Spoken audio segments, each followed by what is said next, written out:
በስመ አብ ወወልድ ወመንፈስ ቅዱስ አሐዱ አምላክ። በስመ አብ ወወልድ ወመንፈስ ቅዱስ አሐዱ አምላክ። በስመ አብ ወወልድ ወመንፈስ ቅዱስ አሐዱ አምላክ አሜን። ይትባረክ እግዚአብሔር አምላክ እስራኤል ወአምላክ አበዊነ ቅዱሳን ዘተሳሃለነ ወገብረ መድኃኒት ለሕዝበ ዚአሁ።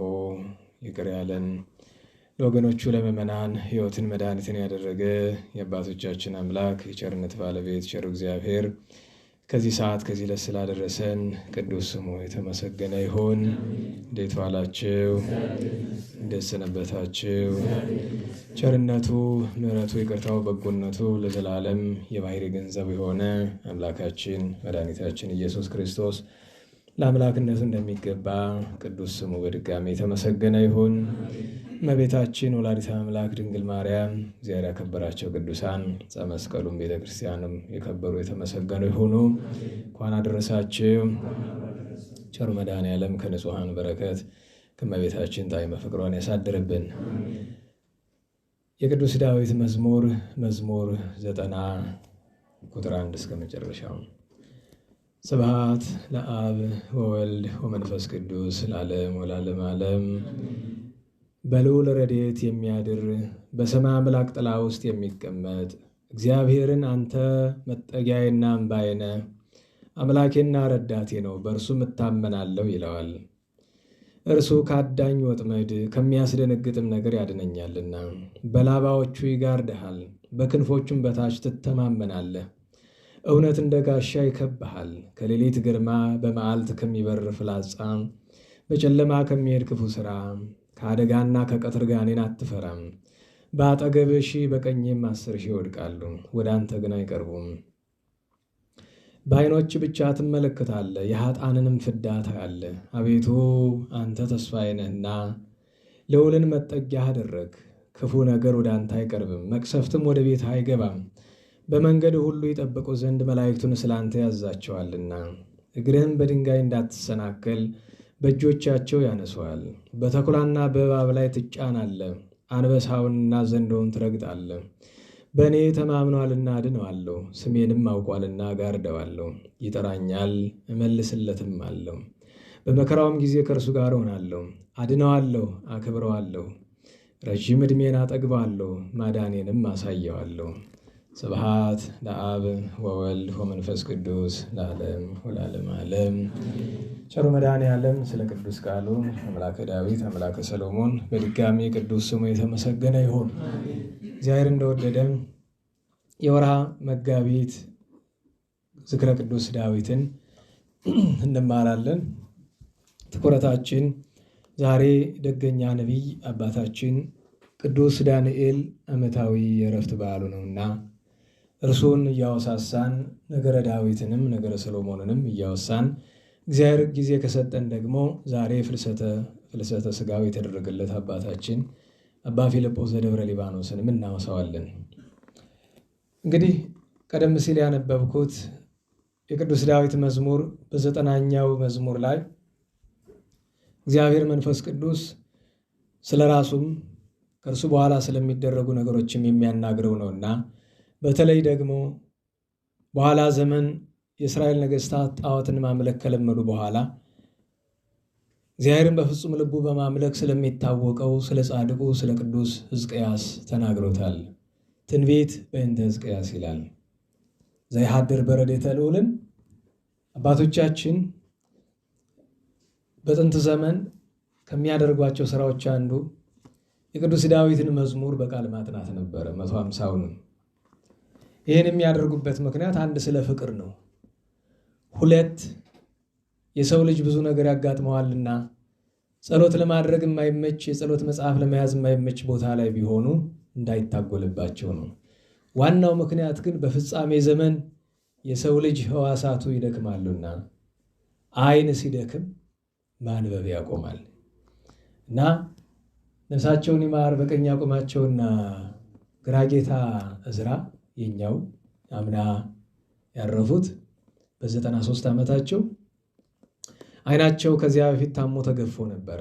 ሰፈር እዚያ በርጋታ እያሉና ድጋሚ ልናሰራላቸው ብለን በጣም ሲያዝኑ አይቼ ብሄድ የቤተ ክርስቲያን ሰው የሆነች የዓይን ሐኪም አለች። አንዳንዶቻችሁ ታውቋታላችሁ። እና እሷ አይታ አይ አትድከሙ፣ አንደኛ እንዴት ሰርቷል፣ ሁለተኛ አይገፈፍም፣ ሁለተኛ ነገር ደግሞ እድሜ ያመጣው ነገር ስለሆነ ምንም ነገር አይመልሰውም።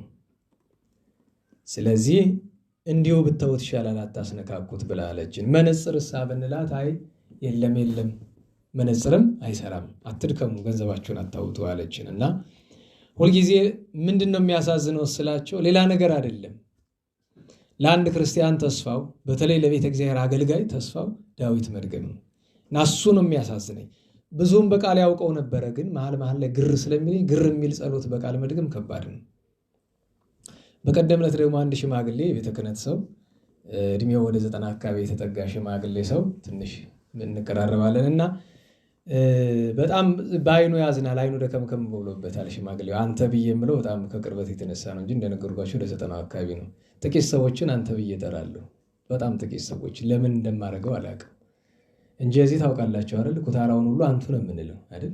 አሁን እዚህ 9 ዓመት የ10 ዓመት ኩታሮች አሉ። ታክሶቹ አንቱ ነው የምንላቸው፣ ግን ጥቂት ሰዎችን አንተ እንላለን። እኔ ማለት ነው ለምን እንደዛ እንደሆነ አባ ተክለ ማርያም ምን ያክል ጻድቅ ሰው በአጸደ ሥጋ እያለ አሁንም አንቱ ብዬ አላውቅም። ለምን እንደሆነ አላውቅም። እንግዲህ ቅርበት ይሆናል ለሁሉም። እንዴት እየሆንክ ነው ታዲያ ብዬ ስለው አይ በደህናው ጊዜ 7ቱን ኪዳናት በቃል አጥንቻለሁ፣ ዳሴ ማርያም መልካም መልክ አለኝ። የሚያሳዝነኝ ዳዊቱን ግን አልያዝኩትም። ግን በደህናው ጊዜ ፈርቼ ጥቂት በቃል ያዝኳቸዋለሁ። በተለይ እንደነ ተሳሃለኒ ጊዜው በከመ ቤሳይልከን እንደነዚህ ያድር በረድኤተ ልዑል አሁን ያነበብነውን እንደነ ሰብህዎን የመሳሰሉትን በቃል ይዣቸዋለሁ እና ቅር እንዳይለኝ እሷን እደግማለሁ አለ እና ይህንን ልክ መዝሙር 50 ይህንንና ሰብህዎን በተለይ አባቶቻችን መዝሙር 50 መቼስ ሰው ጠዋትም ማታም ሊያደርሰው የሚገባ ስሬት ታምኖ ኃጣው ያለበት ኃይለ ቃል ነው። ይሄኛው የሰው ልጅ ከምንም አይነት አደጋ እንዳይፈራ ቅዱስ ዳዊት ይጸልየው፣ በኋላ ሕዝቅያስ ይህንን እየደገመ የቀትር ጋኔን የተባለ ሰይጣን ብቻ አይደለም፣ ሰናክሬምን የቀትር ጋኔን ይለዋል። ክፉ ጠላት የቀትር ጋኔን ነው። የቀትር ጋኔን ማለት ልንቋቋመው ማንችለው ጠላት ማለት። የቀትር ጋኔን ማንም ሰው ሊቋቋመው አይችልም፣ ኃይለኛ ነው። ለምን ቢባል በቀትር ሰዓት ሁሉ ሰው ስለሚደክም፣ ፀሐይ መሃል አናት ላይ ስትሆን ይደክማል ሰውነታችን፣ መቋቋም አንችልም። እና በዛ ምክንያት ይህንን አጥንተው ይዞታል። እንዲያው ነገር ካነሳው ዘንድ ብዬ ነው ይህንን ያነሳውላችሁ። እና እንዲህ ያለውን ጸሎት በቃል ቢያጠኑት መቼስ ነገም እንኳ ምንም ይምጣም ለዛሬም ቢሆን ይጠቅማል፣ ያስፈልጋል። የትምህርታችን ርዕስ እስመ ብየ ተወከለ አድኅኖ ቁጥር 14 ላይ በእኔ ተማምኗልና አድነዋለሁ የሚለውን እናደርጋለን። እንግዲህ ቅዱስ ዳዊት የአምላክ ልብ የተባለ ደግ ቅዱስ ጻድቅ ሰው በቤተ ክርስቲያን ታሪክ በጣም ከፍተኛ ቅድስና ላይ ደርሶ ሳለ እንደገና በማይገመት መንገድ በኃጢአት ወድቆ እንደገና ደግሞ ከዛ ውድቀቱ አይነሳም ተብሎ የሚጠበቅ እያለ ፈጥኖ እንደ አይነ ጥቅሻ አፈፍ ብሎ ተነስቶ እድሜ ልኩን ተነሳይ ሆኖ እግዚአብሔር ይቅር ብሎት ቸርነቱን ካደረገለት በኋላ እንኳን ኃጢአተኛ ነኝ እንዳለ ነው የሞተው ቅዱስ ዳዊት። ከቅዱስ ዳዊት አነጋገሮች በጣም የሚያስገርመው አንዱ በዝሃ እምስዕርተ ርእስየ ጌጋዬ ይላል። ኃጢአቴ ከጠጉሬ ቁጥር ይልቅ በዛብኝ ይላል። አባቶቻችን በቅዱስ ዳዊት ጸሎት 7 ነገሮች አሉ ብሎ አንዱ ተአምኖ ኃጣው ነው። የክርስቲያን ባለፈው ብያቸዋለሁ አይደለም? ቢያቅት በቀደም ነው እንጂ ምን ባለፈው ያልኳችሁ የሰው ልጅ ቢያቅት የምግባራት ሁሉ ማንሻ ምንድናት አልን? ጸጸት ናት ብለናል አይደለም? እሷ ካቃተችን ክርስቲያን አይደለንም። ለእያንዳንዱ ነገር ደግሞ ለጸጸት መርሁ ምን እንደሆነ ታውቃላችሁ? ሁልጊዜ አንድ ሰው ምንም ከሰራ ምንም ካወራ በኋላ መመርመር ያንን ነገር አንድ ሰው አውርታችሁ ስትሄዱ ያወራሁት ነገር እግዚአብሔርን ያሳዝናል ወይስ አያሳዝንም? ያስደስታል ሚነውን ተውና ያሳዝነው ይሆን ብሎ ማሰብ ከንግግርም በኋላ ካልገለጥ። ለምሳሌ አስቡት፣ አሁን እኔ አስተማርኩ አይደለም? ስወጣ ዛሬ የተናገርኩት ነገር ውስጥ እግዚአብሔርን የሚያሳዝን ነገር ተናግሬ ይሆን ብሎ ማሰብ። ተልእኮ ተሰጥቷችሁ አንዳንድ ስራ ስትሰሩ ማሰብ፣ ተምራችሁ ስትሄዱ እግዚአብሔርን የሚያሳዝን ዝም ብዬን የነበረ ምን ሰርቼ አሳዝናለሁ አትብሉ። ቁጭ ብላችሁ ቢያንስ ሁለት በደል አለ። አንደኛ እዚህም ተቀምጣችሁ ክፉ ታስባላችሁ፣ ታውቁታላችሁ። ብዙ ነገር አይምሯችሁ ላይ ይመላለሳል። ክፉ ባታስቡ እንኳን የእግዚአብሔር ቃል እየተነገረ አይምሯችሁ ተሰርቆ ቃሉን ሳሰሙት ያልፋችኋል። እሱ መልካም ነገር ይመስላችኋል። እና ዘወትር በምንም ነገር ራስን መመርመር። ድሮ ልጅ እያለን ያስተማሩንን ይዘን የኮሌጅ ተማሪ በኋላ ደግሞ ለስራው ተሰማርተን እያለን በእያንዳንዱ ቤት ግድግዳ ላይ ነበር ትንሽ ቤተክርስቲያን ወደሚቀርበው ምንድን ነው የሚለው ዛሬ ምን ስሰራ ዋልሁ የሚል በትልቁ ጥያቄ በአምሃርኛ በግዕዝና በእንግሊዝኛ የተጻፈ ወረቀቱ እንዴት እንደጣልኩት አላውቅም። ጥሩ ነው። ማታ ማታ ፊት ለፊት ከራስጌ ፊት ለፊት ነው ያለና ሁልጊዜ የምሽት ጸሎት ከተደረሰ በኋላ ያንን ማየት መልካም ሰርተን ከሆነ መልካሙን ለመቁጠር ሳይሆን ቢያንስ ጥፋታችን ለማዘከር ነው። እና የቅዱስ ዳዊት አንዱ ትልቁ ሀብቱ ታምኖ ኃጣው ነው። በደሉን ኃጢአቱን ማመን በቃ ያ ደግሞ ወደ ምን አደረሰው? ወደ ትሕትና። ትሕትና ደግሞ ሁልጊዜ መጽሐፍ ምን ይላል? ማኅደሩሰ ለእግዚአብሔር ትሕትና ይእቲ። መጽሐፍ መነኮሳት አይደል? የእግዚአብሔር ማደሪያ ምንድን ናት? ትሕትና። ማለትም እግዚአብሔር የሚያድር በምን ልብ ነው? በትሑት ልብ ነው። ሰው ራሱን ዝቅ ካላደረገ በቀር መንፈስ ቅዱስ አያድርበትም። እና ቅዱስ ዳዊት ሀብቱ አንዱ ይሄ ነው። ታዲያ ይህንን አስተውሎ ለቅዱስ ዳዊት መልክ የደረሰለት ሊቅ መጨረሻ ማጠቃለያው ላይ እንዲህ ይላል። ራሱን ቅዱስ ዳዊት ነው። ቅዱስ ዳዊት ወደ እግዚአብሔር የለመነውን እሱ ወደ ቅዱስ ዳዊት ገልብጦታል። ቃልየ ስማ እግዚኦ ወለቡ ጽርሐየ ይላል። ይህን ታውቁታላችሁ አይደለም? መዝሙር 5 ነው አይደለም? ጊዜ ቅኔ የሚያቀርቡ ሰዎች ነው ሲሉ የምትሰሙት። ቃልየ ስማ እግዚኦ። አንዳንዱ ፉከራ ያደርገዋል። እየፎከረ እየሸለለ እየተሽከረከረ አልተች የለም። አይ አሁን እዚህ የፊት ወንበር ያሉት እዚህ ቤት እንግዲህ ቅኔ የሚያውቁ እነሱ ናቸው። እንግዲህ ማውቅ ያለ ሌላ ሰው ያለ አይመስለኝም። ግን ትልቁ ነገር መሰላችሁ ሰምቶ የሚጠቀምበት ቢኖር ኑሮ እናገር ነበረ።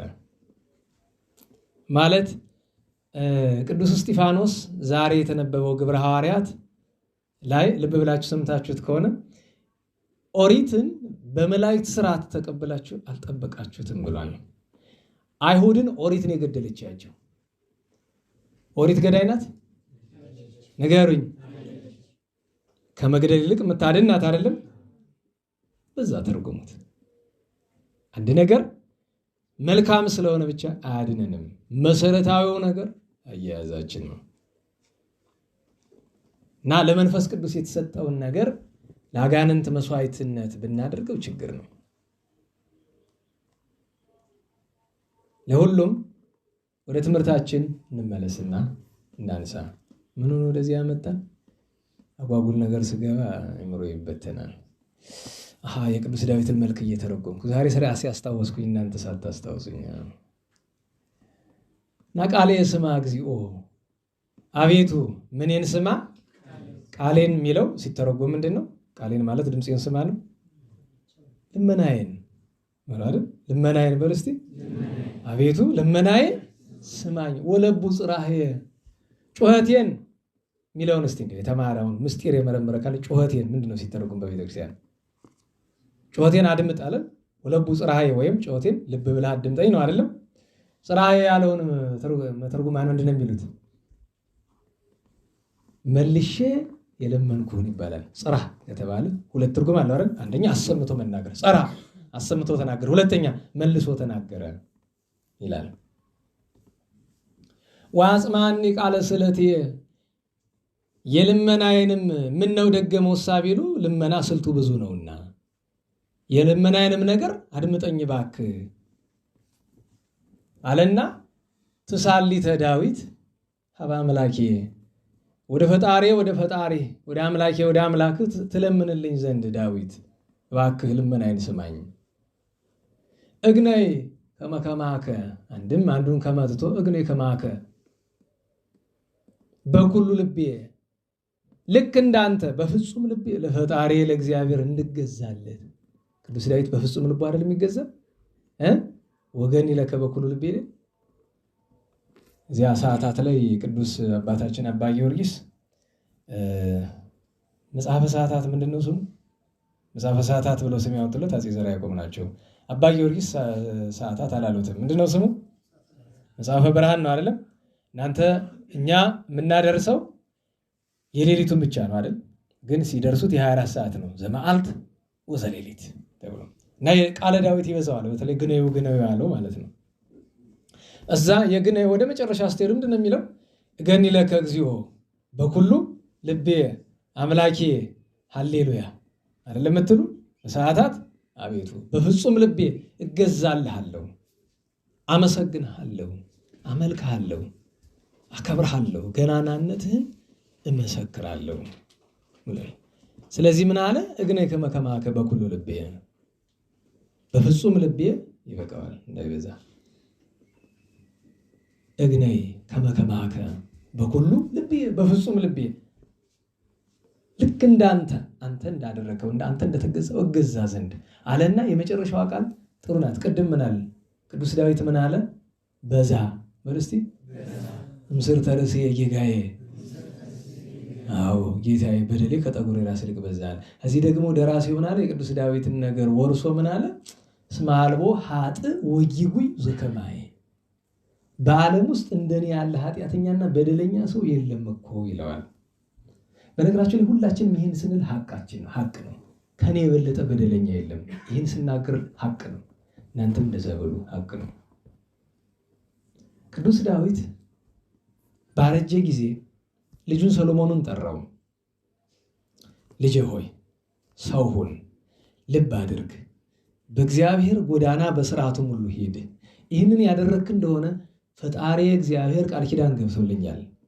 ከባሕሪ ፍሬ ከወገብ ፍሬ በዙፋን ላይ አኖራለሁ፣ እርሱም ከአንተ የሚወለድ ሰው ለዘላለም ከንግስና አይጠፋም ብሎኛልና ሕጉን ሥርዓቱን አደራ ጠብቅ። አንድ ተጨማሪ ሥራ ደግሞ እሰጥሃለሁ አለና ሜዳውን ያሳየዋል። ዕፀ ቄድሮስ ያሉበት ወርቅ፣ ብር፣ የተለያየ አይነት ነዋያተ ቅዱሳት ያሉበት ስፍራ ያሳየዋል። ጥሩ ሜዳ። ይሄን ሜዳ ታየዋለህ አለው ቅዱስ ሰሎሞን ልጁን። አዎ አባቴ አየዋለሁ በል። እዚህ ቦታ ላይ የእግዚአብሔርን መቅደስ ልሰራ ብዙ ጊዜ ተሳልኩ፣ አለቀስኩ፣ ለመንኩ። ነገር ግን እግዚአብሔር አልፈቀደልኝም። ሱባኤ ገብቼ ብለምነው አኮ አንተ ዘትነድቅ ሊተ ቤተ አላ ወልድከ ዘየወፅእ እምኀቁየከ፣ ካንተ አብራክ የሚወለድ ሰሎሞን የሚባል ልጅ እንጂ አንተ ቤተ መቅደስ አትሰራለኝም። በእጅህ ደም ስላለ በአንተ እንዲሰራልኝ አልፈቀድሁም። ነገር ግን ለልጅ አሰናዳለት ብሎኝ አሰናድቻለሁኝ። ሁሉም ነገር ታውቃላችሁ። ቅዱስ ሰሎሞን ቤተ መቅደስን ሲሰራ ከ90% በላይ ቅዱስ ዳዊት አዘጋጅቶለት ነው ሄደን ሰጠው። ይኸውልህ ስራ፣ ቤተ መቅደሱ የእግዚአብሔርን ቤተ መቅደስ ስራ። እዚያ ነው ዛሬ ከተነበበው ግብረ ሐዋርያት ምዕራፍ 7 ከ54 ጀምሮ ነው የተነበበ። ከ44 ጀምሮ ቢነበብ ግን ምን ይላል? ወደ ተራስም እንተነበረት ሀበ አበዊነ በገዳም በከመ አዘዞ ለሙሴ ይግበራ በአርአያ ዘአርአዮ። በሰማያዊ ስርዓት ልክ እንዳሳየው እነ ባስልኤል እነ ኤልያብን አስቀምጦ ያቺ በበረሃ የነበረችን የምስክርነት ድንኳን የሰራት እግዚአብሔር በሙሴ አድሮ በባስልኤልና በኤልያብ ጥበብ ነው። ከዚያ በኋላ ግን አበዊነ አባቶቻችን ምስለ ኢያሱ ከኢያሱ ጋር ነው ተመጠውዋ ከሙሴ ከአበው ከአሮን ተቀበሏት፣ ወደ ምድረ ርስትም አገቧት። እስከ አመ መዋዕለ ዳዊት እስከ ቅዱስ ዳዊት ዘመን ዘረከበ ሞገሰ በቅድመ እግዚአብሔር፣ በእግዚአብሔር ፊት ምን ያገኘ ሞገስ፣ ማለትም በምስጢሩ ባለሟልነትን ያገኘ። ወሰአለ ይርከብ ማሂደሮ ለአምላክ ያዕቆብ፣ ለያዕቆብ አምላክ ለእግዚአብሔር ማደሪያ ይሰራ ዘንድ ይለመነ አላን ምን አለ? ወዳይሙ ሰሎሞን ሐነጸ ሎቱ ቤተ። ነገር ግን ዳዊትን ያህል ቅዱስ ሰው ልስራለ ቢለው ፈቃዴም አይደለ ብሎ ማን እንዲሰራለት አደረገ? ሰሎሞን። እንዴት ዋላችሁ? እንዴት ዋላችሁ? ልብ በሉ። ዳዊትን ያህል ጻድቅ ከዳዊት በፊትም ከዳዊትም በኋላ በንጉሥ ደረጃ የለም። ልስራልህ አለው እግዚአብሔር። እሺ አለ? እምቢ አለ? አይሆንም አለ አይደለም? ሰሎሞን በኋላ ጣዖት እንደሚያመልክ እግዚአብሔር ያውቃል አያውቅም? ለጣዖት ቤተ መቅደስ እንደሚሰራ ያውቃል አያውቅም? ታዲያ ለምን ይመስላችኋል?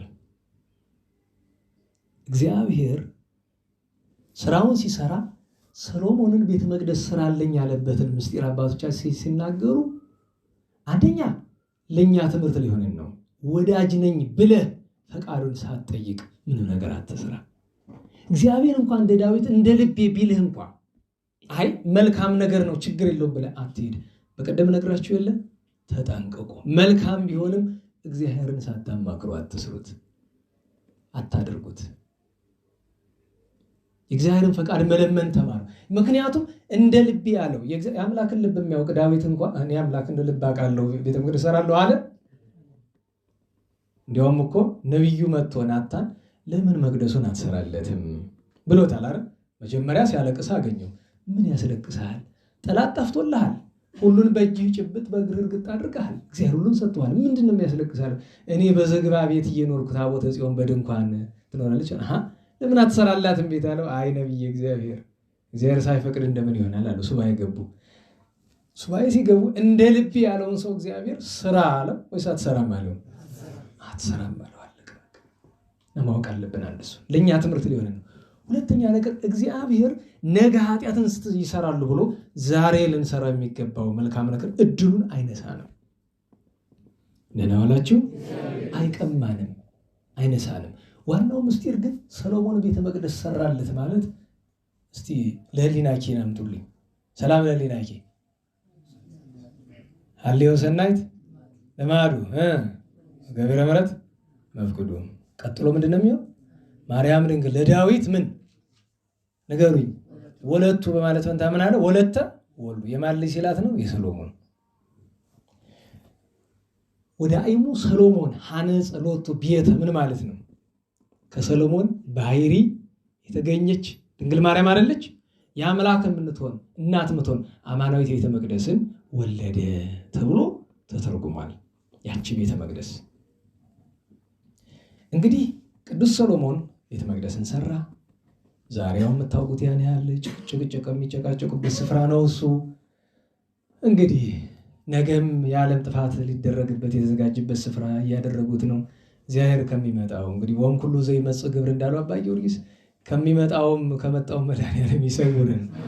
አይጣል ነው መድኃኔዓለም ለሁሉም። ከዚያ በኋላ ነገስታት ሲነግሱ ቆይቶ ሕዝቅያስ ተወለደ። ከአካዝ ነገሰ። አምልኮተ ጣዖትን አጠፋ። ከዳዊት በኋላ እንደሱ ያለ ንጉሥ አልተገኘም። ነገር ግን ሰናክሬም የሚባል ጠላት መጣበት። ሰናክሬም የሚባል ጠላት መጥቶበት እያለ ይህንን ይጸልይ ነበርና ዘያድር በሬደተ ልዑልን እግዚአብሔር ፈጸመለት። ሕዝቅያስ ሰናክሬም የሚባል ዓለምን እንደ ሰም አቅልጦ እንደ ገል ቀጥቅጦ የገዛ ኃይለኛ ምንም እንኳ በወቅቱ የባቢሎን ንጉሥ መሮዳህ የነበረ ቢሆንም ግን ሰናክሬምን የሚያክል አልነበረም። ለምን? የሱ አባት የነበረው አብይ ሰናክሬም ነበረ። ከዚያ ደግሞ ስልምናሶር ነበረ። እነዚህ ሰዎች ማንም ይችላቸው አልነበረም። ሁሉን ያስገብሩ ነበር። መካከለኛው ምስራቅን የጥንቱን ስልጣኔ አካባቢ በሙሉ ወርሰውት ነበር። ወደ ምስራቅም ወደ ምዕራብም ይዘውት ነበር እና ሲመጣበት አየው። አይችለውም። አንዳንድ ጊዜ ማንችለው አለ። ማንችለው ሲሆን ብንችለውም ባንችለውም ነገሩ መማጠን ነው። ወደ እግዚአብሔር ተማጸነ፣ አለቀሰ፣ ለመነ። ለነቢዩ ለቅዱስ ኢሳይያስ ኧረ እባክህ አድርስልኝ ልመናዬን አለው። አደረሰ። አላምን አለው ኢሳይያስ። ችግር የለም ኢየሩሳሌምን ሰናክሬም አይረግጣትም፣ በዛው በለኪሶ ነው የሚቀር አለው። ከዚህ ጋር ተያይዞ ነው ዛሬ ከሚሰበኩ ምስባኮች አንዱ ለቅዱስ ዳንኤል ምን ተብሎ ነው የሚሰበከው? ወትከይድ። አይ አሁን የተሰበከውን ሳይሆን ግጻዊ የሌለ ሌላ ምስባክ አለ። ማንሻው ላይለ ተኩላ ወከይሲ ትጽያን ነው አይደለም? በተኩላና በዘንዶ ላይ ምን ትላለህ? ትጫማለህ አለው አይደለም? ወይም እነሱን ትረግጣለህ። ወትከይድ አንበሳ ወከይሲ ያለው አባቶቻችን ሲተረጉሙ ምን ብለዋል? ተኩላ ያለው ሰናክሬም፣ ከይሲ ያለው መሮዳህ ነው። ከዚያ ወተከይድ አንበሳ ወከይሲ አንበሳና ዘንዶን ትጫናለህ ትረግጣለህ ብሎ ያለው ዞሮ ዞሮ እነዚህም ሰናክሬምና መሮዳህ ናቸው። አንዱን እግዚአብሔር በቅዱስ ሚካኤል አድሮ አጥፍቶለታል ሰናክሬም፣ መሮዳህ ደግሞ ተንቀጥቅጦ ፈርቶ ገብሮለታል። ግን ሕዝቅያስ አንድ ጥፋት አጥፍቷል አይደለም? ባለፈው ነግሬያቸዋለሁ፣ አትቋጥሩ ይሆናል እንጂ መሮዳህ መልእክተኞችን ላክ አይደለም? የባቢሎን ንጉሥ ብዙ ስጦታ አስይዞ ቅዱስ ሕዝቅያስ የእሱም መልእክተኞች ወደ ቤተ መቅደስ ዙሪያና ወደ ግምጃ ቤት አስገብቶ የምስጢር ዕቃዎችን በሙሉ አሳያቸው። ወዲያውኑ ኢሳይያስ መጣና ማን ነው መጥቶ የነበር አለው። የመሮዳህ መልእክተኞች የባቢሎን ንጉሥ። ምን ሊያረጉ? እጅ መንሻ ይዘው ሊገብሩ። ምን አደረክላቸው? አይ ምስጢረ መንግስቴን በሙሉ አሳየዋቸዋለሁ። ይህንን ስላደረክ ፈንታ በልጅ ልጅ ዘመን ይሄ ሁሉ የምታየው ንዋያተ ቅድሳት ባቢሎን ይወርዳል፣ አይተውት አይቀሩም አለው። እንታ እየተረጎሙ የሆነ ነገር አላልኳችሁም? ሕዝቅያስ ምን አለ? አሬ በእኔ ዘመን አይሆን እንጂ በሌላውስ የራሱ ጉዳይ እንደራሱ ይወቅላቸው ሰዋል። በአንድ ጎኑ እውነቱን ነው፣ በአንድ ጎኑ ግን ይከብዳል። አልቀረም ይሄ ታሪኩን። አሁን እዚህ የሕዝቅያስን ነገር ባጭር እንንካውና እንለፈው። ይህን ካለ በኋላ ምንድነው የሚለው? እስመ ቤት ተወከለ በእኔ ተማምኗልና ምን አድህኖ ምን እለዋለሁ? እንዴት ዋላችሁ? ቅዱስ ዳዊትን ከጠላቶች ሁሉ አድኖታል አይደለም? ዛዳንኮ ለዳዊት ገብር ከምኩናት ኪት ይላል ቅዱስ ባስልዮስ ሊጥርጋ በሚባል ድርሰቱ። ሊጦን እንለዋለን እኛ፣ በእነሱ በቋንቋቸው ሊጥርጋ ያሉት አይደል? ሊጦን ዘሐሙስ ላይ ምንድነው የሚለው? ከመታድነን እግዚኦ እምለት እኪት ሙሳታተ መንሱት ወም ኩሎሙ ዘእኩያ ትምይንት ይላል አይደል? ከዛ ህምየት ይላል። ህየት ምን ሊፈልጉ ያምታታል አይደለም? ታየ በሚለው ሲገኝ ነው የሚገኝ። ታየ ሚል የምታውቁ ከሆነ ምህየት ያለው ለሱ ነው የሚተረጉሙት አባቶቻችን። ከዚያ በኋላ ግን ከጸልዩ በኋላ ምንድነው የሚለው?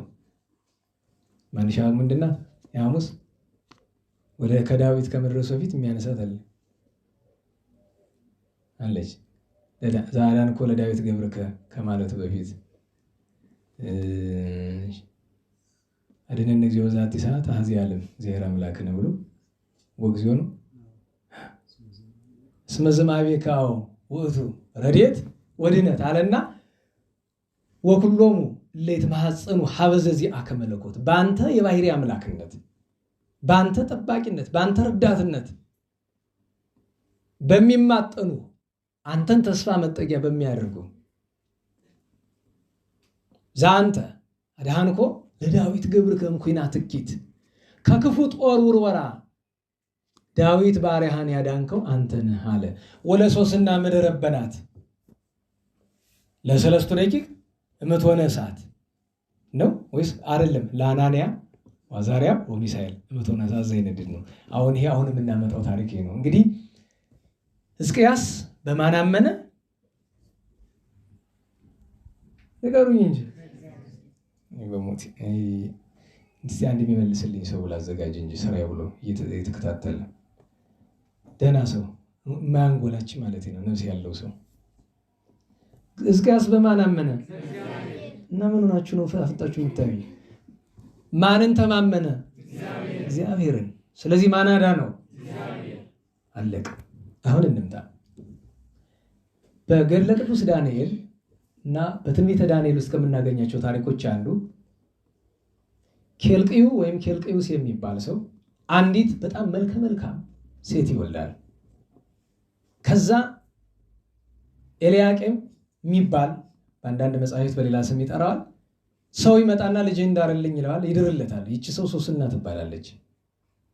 ባሏን ኤልያቄም ኢዮአቄም ይሉታል። ይሄ ሁሉ የሚሆን በባቢሎን ነው። ቅድም ነግራቸዋለሁ አይደለም? ሕዝቅያስን እግዚአብሔር አዳነው። ይማረካሉ ልጆች አለው፣ አልቀረም። ናቡከደነጾር በሙሉ ይዟቸው ወረደ። አብሮ ተማርከው የወረዱ እነማን ናቸው? ኬልቅዮስ፣ ኢዮአቄም፣ ሰለስቱ ደቂቀ አናንያ፣ አዛርያ፣ ሚሳኤል፣ ነቢዩ ቅዱስ ዳንኤል ገና በልጅነታቸው እድሜያቸው ገና በ20ዎቹ እያለ ተማርከው ወረዱ። እንግዲህ ሰለስቱ ደቂቅ ለዳንኤል ምንድናቸው? አጎቶቹ ናቸው። በእድሜ ግን በጣም ብዙ ሩቅ አይደሉም። ባቢሎን ከወረዱ በኋላ ይቺ ሰው ኢዮአቄም የሚባል ሰው አግብታ በጣም ሀብታም ነበርና እናስተምራለን እናገለግላለን የሚሉ ሰዎች በስፍራው አይጠፉም ነበርና ይችን ሰው በአጸዱ ውስጥ በአትክልት ስፍራ ውስጥ ከፍርድ በኋላ ወጥተው መሄድ ሲገባቸው ሁለቱ ሐሰተኛ መምህራን ረበናት ይላቸዋል፣ ያዩዋታል።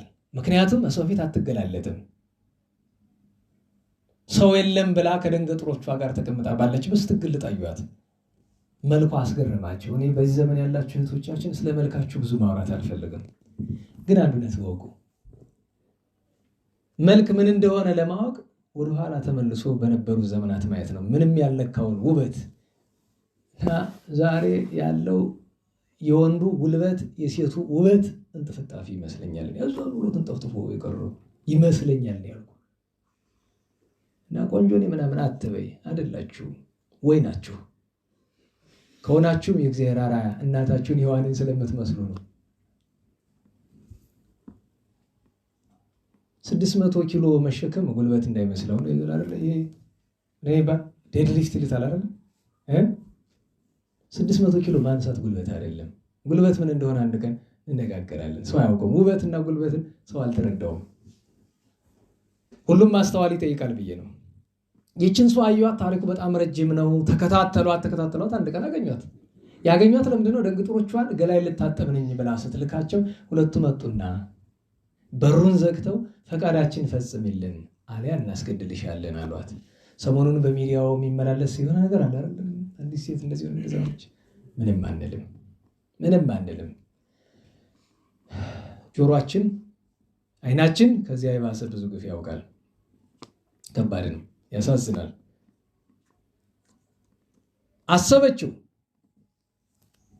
አሰቡት። ምንም ነገር ቢያጋጥም የእናታችን ቅድስት ጴላግያን ታሪክ አስታውሳችሁት? በዘመነ ሰማዕታት ከፎቅ ላይ ሆና ራሷን ወረወረች አይደል? አዎ። ምንም ድርድር የለውም። ክብራችሁ እህቶቻችን ድርድር የለውም። ሁለት ምርጫ ነው ያለው። ምርጫ 1 በድንግልናችሁ ለዘላለም መኖር፣ ምርጫ 2 እግዚአብሔር በቀደሰው ጋብቻ ውስጥ መግባት ነው። ከዛ ውጭ ሌላ የለውም። ከዛ ውጭ ብትሞቱ ነው የሚሻለው። ግን ደግሞ ቀንጥሏችሁ እንዲህ ያለ ነገር ከተገጠመ ግን ንስሐ የሚባል በር አለ። ቀቢጸ ተስፋ የሚባል መጀመሪያ መጠንቀቅ ነው እንጂ የሆነ ነገር ከተፈጸመ በኋላ ጠላይ ጸላይ ሰናት አንድ ኃጢአት ያሰራና እህቶቻችንን ኃጢአት ያሰራቸውና ወይ ተስፋ ያስቆርጣቸዋል። አንዳንዴ ደግሞ ጽንስ ምናምን የመጣ እንደሆነ እንዲያስወርዱ ምናምን ያደርጋቸው የለም። ከዛ በኋላ ጥፋት በጥፋት ይሸፈናል። እንዴት ዋላችሁ? በደል በከፋ በደል ይሸፈናል? አይሸፈንም። ይቺ ቅድስት እናት ባለ ትዳር ናት። በንጽህና የምትኖር ናት። በትዳር ያለ ንጽህና ምንድነው ያለቻቸው? በድዬ በእግዚአብሔር ፊት ከመወድቅ በእናንተ እጅ በክፋታችሁ እጅ በወድቅ ይሻለኛል ብላ ጮኸች። ሰው ጥሪ፣ እነሱም ጮሁ። የሁለቱም ድምፅ ተሰማ። በሩን ከፈቱት። የምታውቁትን ፈጠራ ፈጠሩ አይደለም? ከዛ ሸንጎ ተሰበሰበ። ባሏ፣ አባቷ፣ ቤተሰቦቿ በሙሉ ባሉበት አዋረዷት አይደል? ሰውኛውን አዋረዷት። ምን ብለው? ከአንድ ጎረምሳ ጋር ስታመነዝር አገኘናት። ጉልበተኛ ነበርና መያዝ አቃተን፣ አመለጠን። እሷን ግን ያዝናት፣ ራቁቷን አገኘናት። ራቁቷን ማየት ፈልገው የነበሩ ክፉ ሰዎች። ሴት ልጅ አካል ምን ያህል ክቡር እንደሆነ ሴቶችም አልተረዱትም መሰለኝ። እኔ ነገራቸው በተለይ እኔ በነገራቸው ላይ ለምንድን ነው እንደ ተስቷቸው ከአካላችሁ ውስጥ እንዲሁ ፈጽሞ መገለጥ የሌለባቸው አሉ። እንዲሁ ፈጽሞ በተለይ ከዚህ ከደረታችሁ በላይ ለምንድን ነው እዚህ አንገታችሁ ድረስ የሚደርስ ልብስ ማትለብሱት?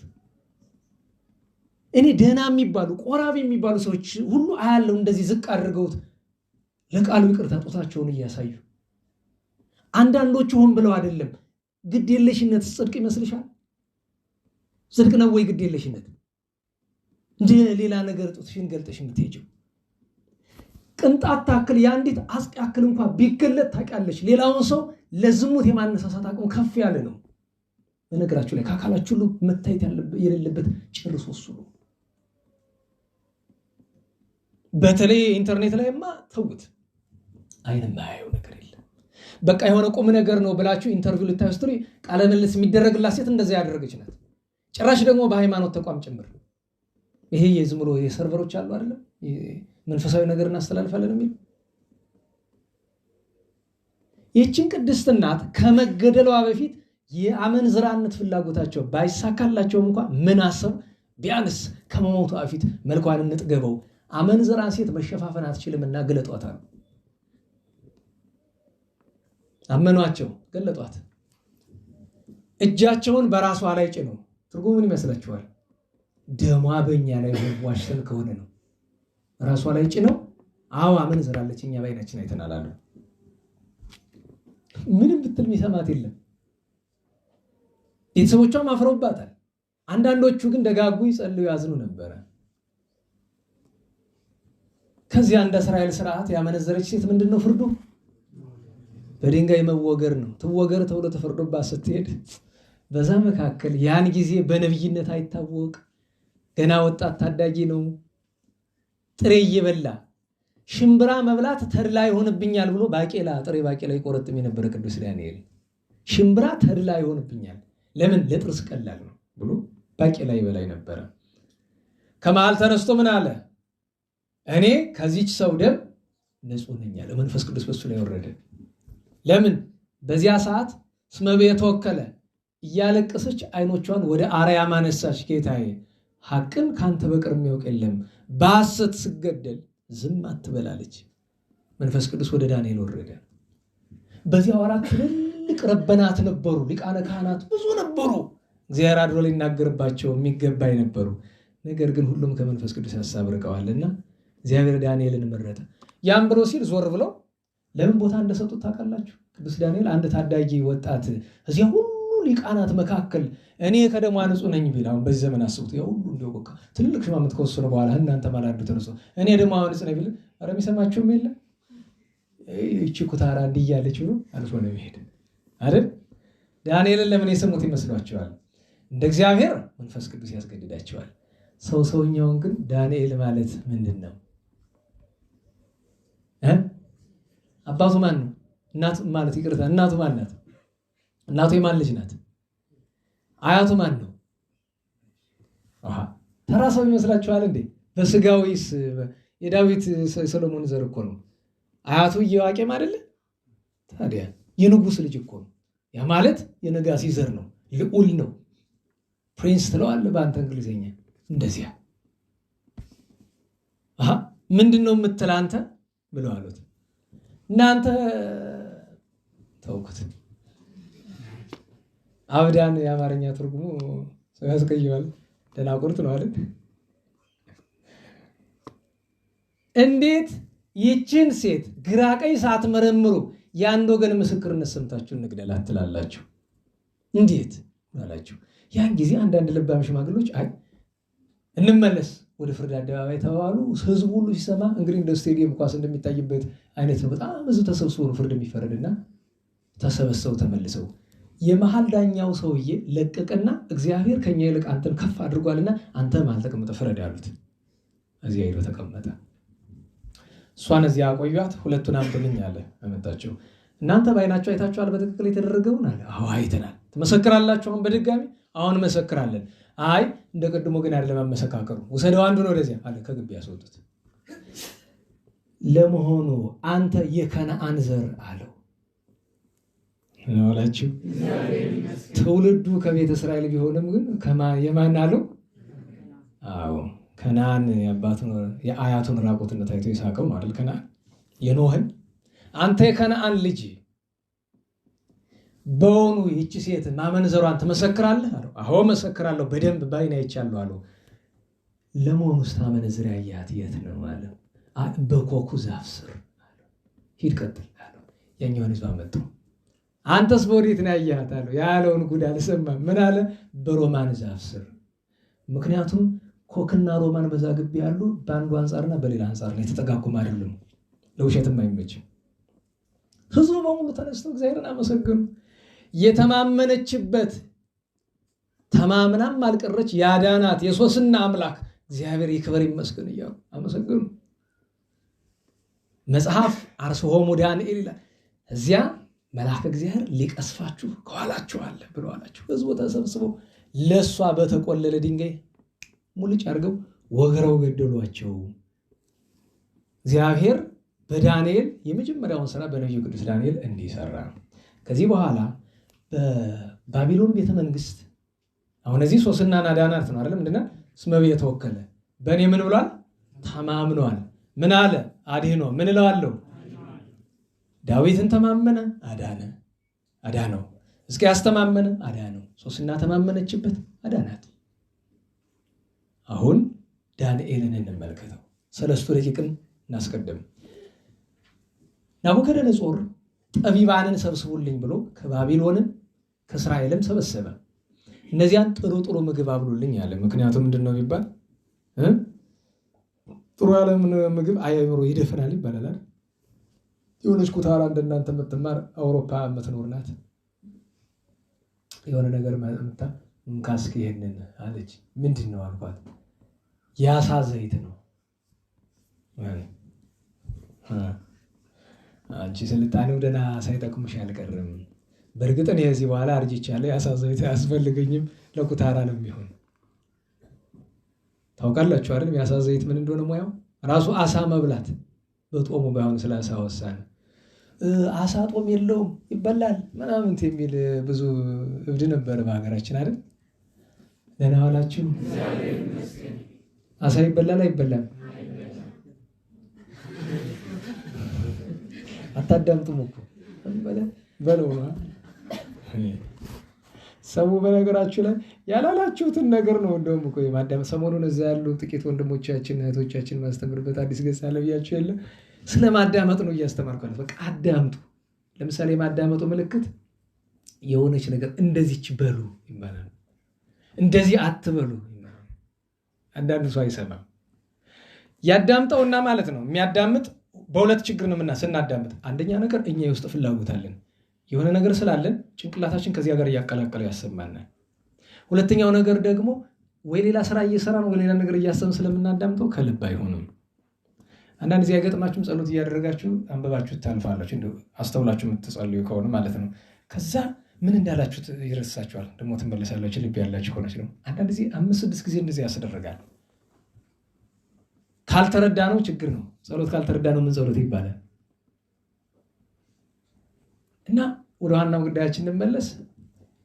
ምግብ ሲያቀርቡላቸው ቅዱስ ዳንኤል ወንድሞቼ ሰለስቱ ደቂቅ ምን አላቸው? አይ ይቅርብን፣ ይሄ ነገር ሌላ ምግብ አናገኝም፣ የምናገኘው ጥሬ ቆሎ ብቻ ነው፣ እሱን እንብላላቸው። ትክክል ነህ አሉት።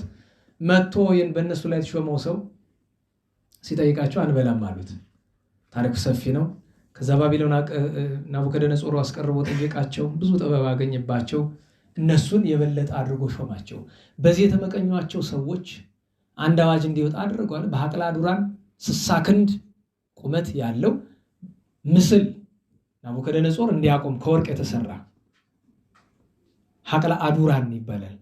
አንዳንድ መዝሙር ላይ ስለምስሙት በዱራ ሜዳ ላይ ይላል። አንዳንድ ቦታ አግኝተውት የቤተክርስቲያናችን ዱራ ሳይሆን አዱራን ነው የምንለው። እንበላችሁ እግዚአብሔር ይመስገን። ሐቅለ አዱራን 60 ክንድ ያ ወርቅ በነገራችሁ ላይ ማንም አልወሰደውም እኮ ተሰውሯል። መሰወሩ በምን ታውቋል? ቅዱስ ዮሐንስ አፂር ሰለስቱ ደቂቅን ፈልጉ ሲሄድ እዚያ ላይ ቆሞ አገኘው። ለሱ ተገለጠለት። 60 ክንድ ድፍን ወርቅ። አቤት አቤት አቤት! እንደው ያንን እየቆራረጡ ድሃ ይበላው ነበር ቢገኝ ወይም ደግሞ እንደኔና አንዳንዶቻችሁ አስተሳሰብ አቤት ስንት ሀብት ይገዛበት ነበር። በተለይ ከመኪና ቪኤት፣ ከህንፃ ጂ+፣ ከልብስ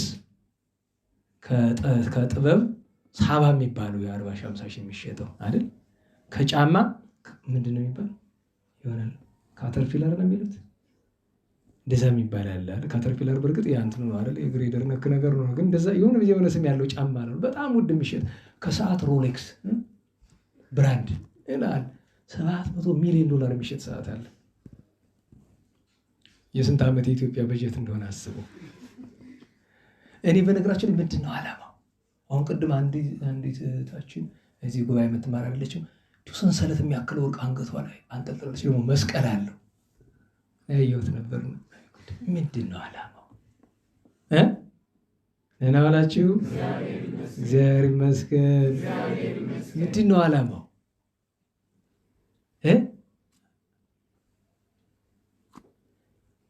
እንግዲህ ያ ጣዖት ቆመ፣ ያልሰገደ መከራ ይቀበል ተባለ። እነሱ አንሰግድም አሉ። ለጥቅሱ የሚያገለግለን መጨረሻው ምንድን ነው? ለምንድን ነው ያልሰገዳችሁ? ከእጄ ማን ያድናችኋል ሲላቸው የመለሱት ምንድን ነው? ሀሎ አምላክነ በሰማይ ዘፈጠረ ኪያከ ወኪያነ ወውቱ ያድነን። አንተንም እኛንም የፈጠረ እግዚአብሔር በወዴት አለ?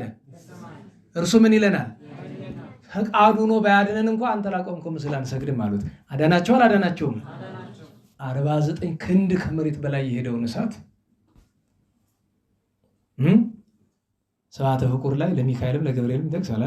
ገብርኤል አቁረር ኩሎ መዓተ ለደቂቅ ሰለስቱ ራብኦሙ አንተ ከመ በባቢሎን ቅድመ ዘአቁረር ከሰዓተ ይለዋል። አሁን ሰለስቱ ደቂቅ በእግዚአብሔር አመኑ፣ እግዚአብሔርን ተማመኑ፣ አዳናቸው። እስመ ብየ ተወከለ አድኅኑ፣ በእኔ ተማምነዋልና አድነዋለሁ ያለ ተፈጸመላቸው። የመጨረሻው ራሱ ቅዱስ ዳንኤል ነው። ሰለስቱ ደቂቅና ዳንኤል እንዲገደሉ ታዞባቸው ያውቃል። እነሱ ብቻቸውን ሳይሆን ንጉሱ ራእይ አየ አይደል? ናቡከደነጾር ራእዩ ምን ይባላል? ርዕሱ ዘወርቅ ይባላል። በርዕሱ አይደለም ንጉሱ ናቡከደነጾር። በነገራችሁ ላይ የእንግሊዝኛ መጽሐፍ ቅዱስ አላችሁ? የአማርኛ መጽሐፍ ቅዱስ አፕሊኬሽኑ አላችሁ ይላችሁ? ሞባይል ላይ ወደ በጎን አማሪክ እንግሊሽም ይላሉ አይደል? እሱን ነኩት። ትንቢተ ዳንኤል ላይ ናቡከደነጾር የሚለውን እንግሊዝኛ የሚያነብልኝ ሰው ሸልመዋል።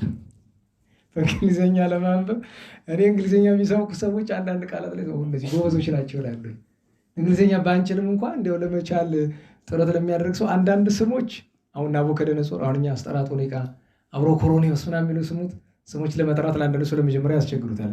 ናቡከደነጾር የሚለው ማንበብ እኮ ከባድ ነገር ሆናል፣ ግን በአንድ እይታ ብቻ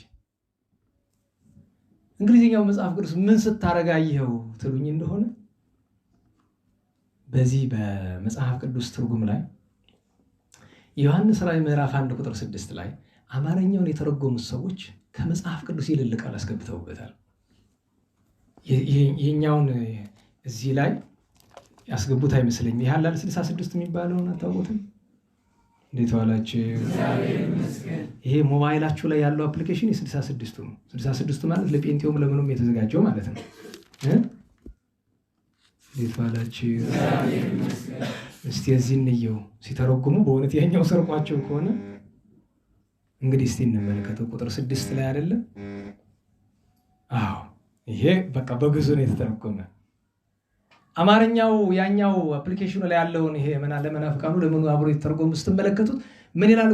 ምዕራፍ 1 ቁጥር 6 ዮሐንስ ራእይ ላይ ለወደደን ከኃጢአታችን በደሙ ላጠበን ለአባቱና ለአምላኩ ብሎ ጨምሮበታል። ልብ ብሎ ይልል ነገር እና ያየሁበት ምክንያት እንግሊዘኛው ላይ ምናልባት የወሰዱት ከግሪከኛው ከሆነ እንግሊዘኛው ከግሪከኛው ወሰድኩ ስለሚል ግሪከኛውን ማግኘት ባገኘውን ቋንቋውን ስለማረዳው እስኪ ልየው ብዬ ስመለከተው እንግሊዘኛው ላይ እኔ በጣም አሁን ይህን ቀላል አድርጋችሁ ልትቆጥሩት ከሆነ እንዳደር አላችኋለሁ።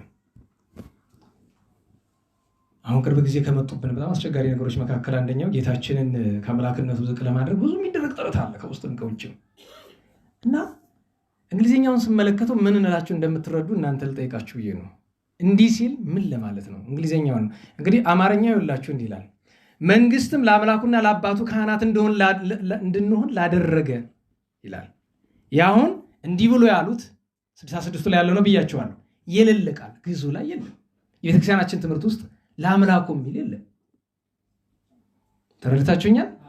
እንግሊዝኛው ምን እንደሚል ልንገራችሁ። ከእንግሊዝኛው እኮ ነው የተረጎሙት ብዬ ነው። እንግዲህ made us kings and priests unto God and his father ይላል። አሁን ልብ በሉ unto God and his father God የሚለው ላይ ሂዝ የለውም። ሂዝ ቢቀድም ኑሮ ለሁለቱ እናደርገው ነበር። ይሄ አምታታል።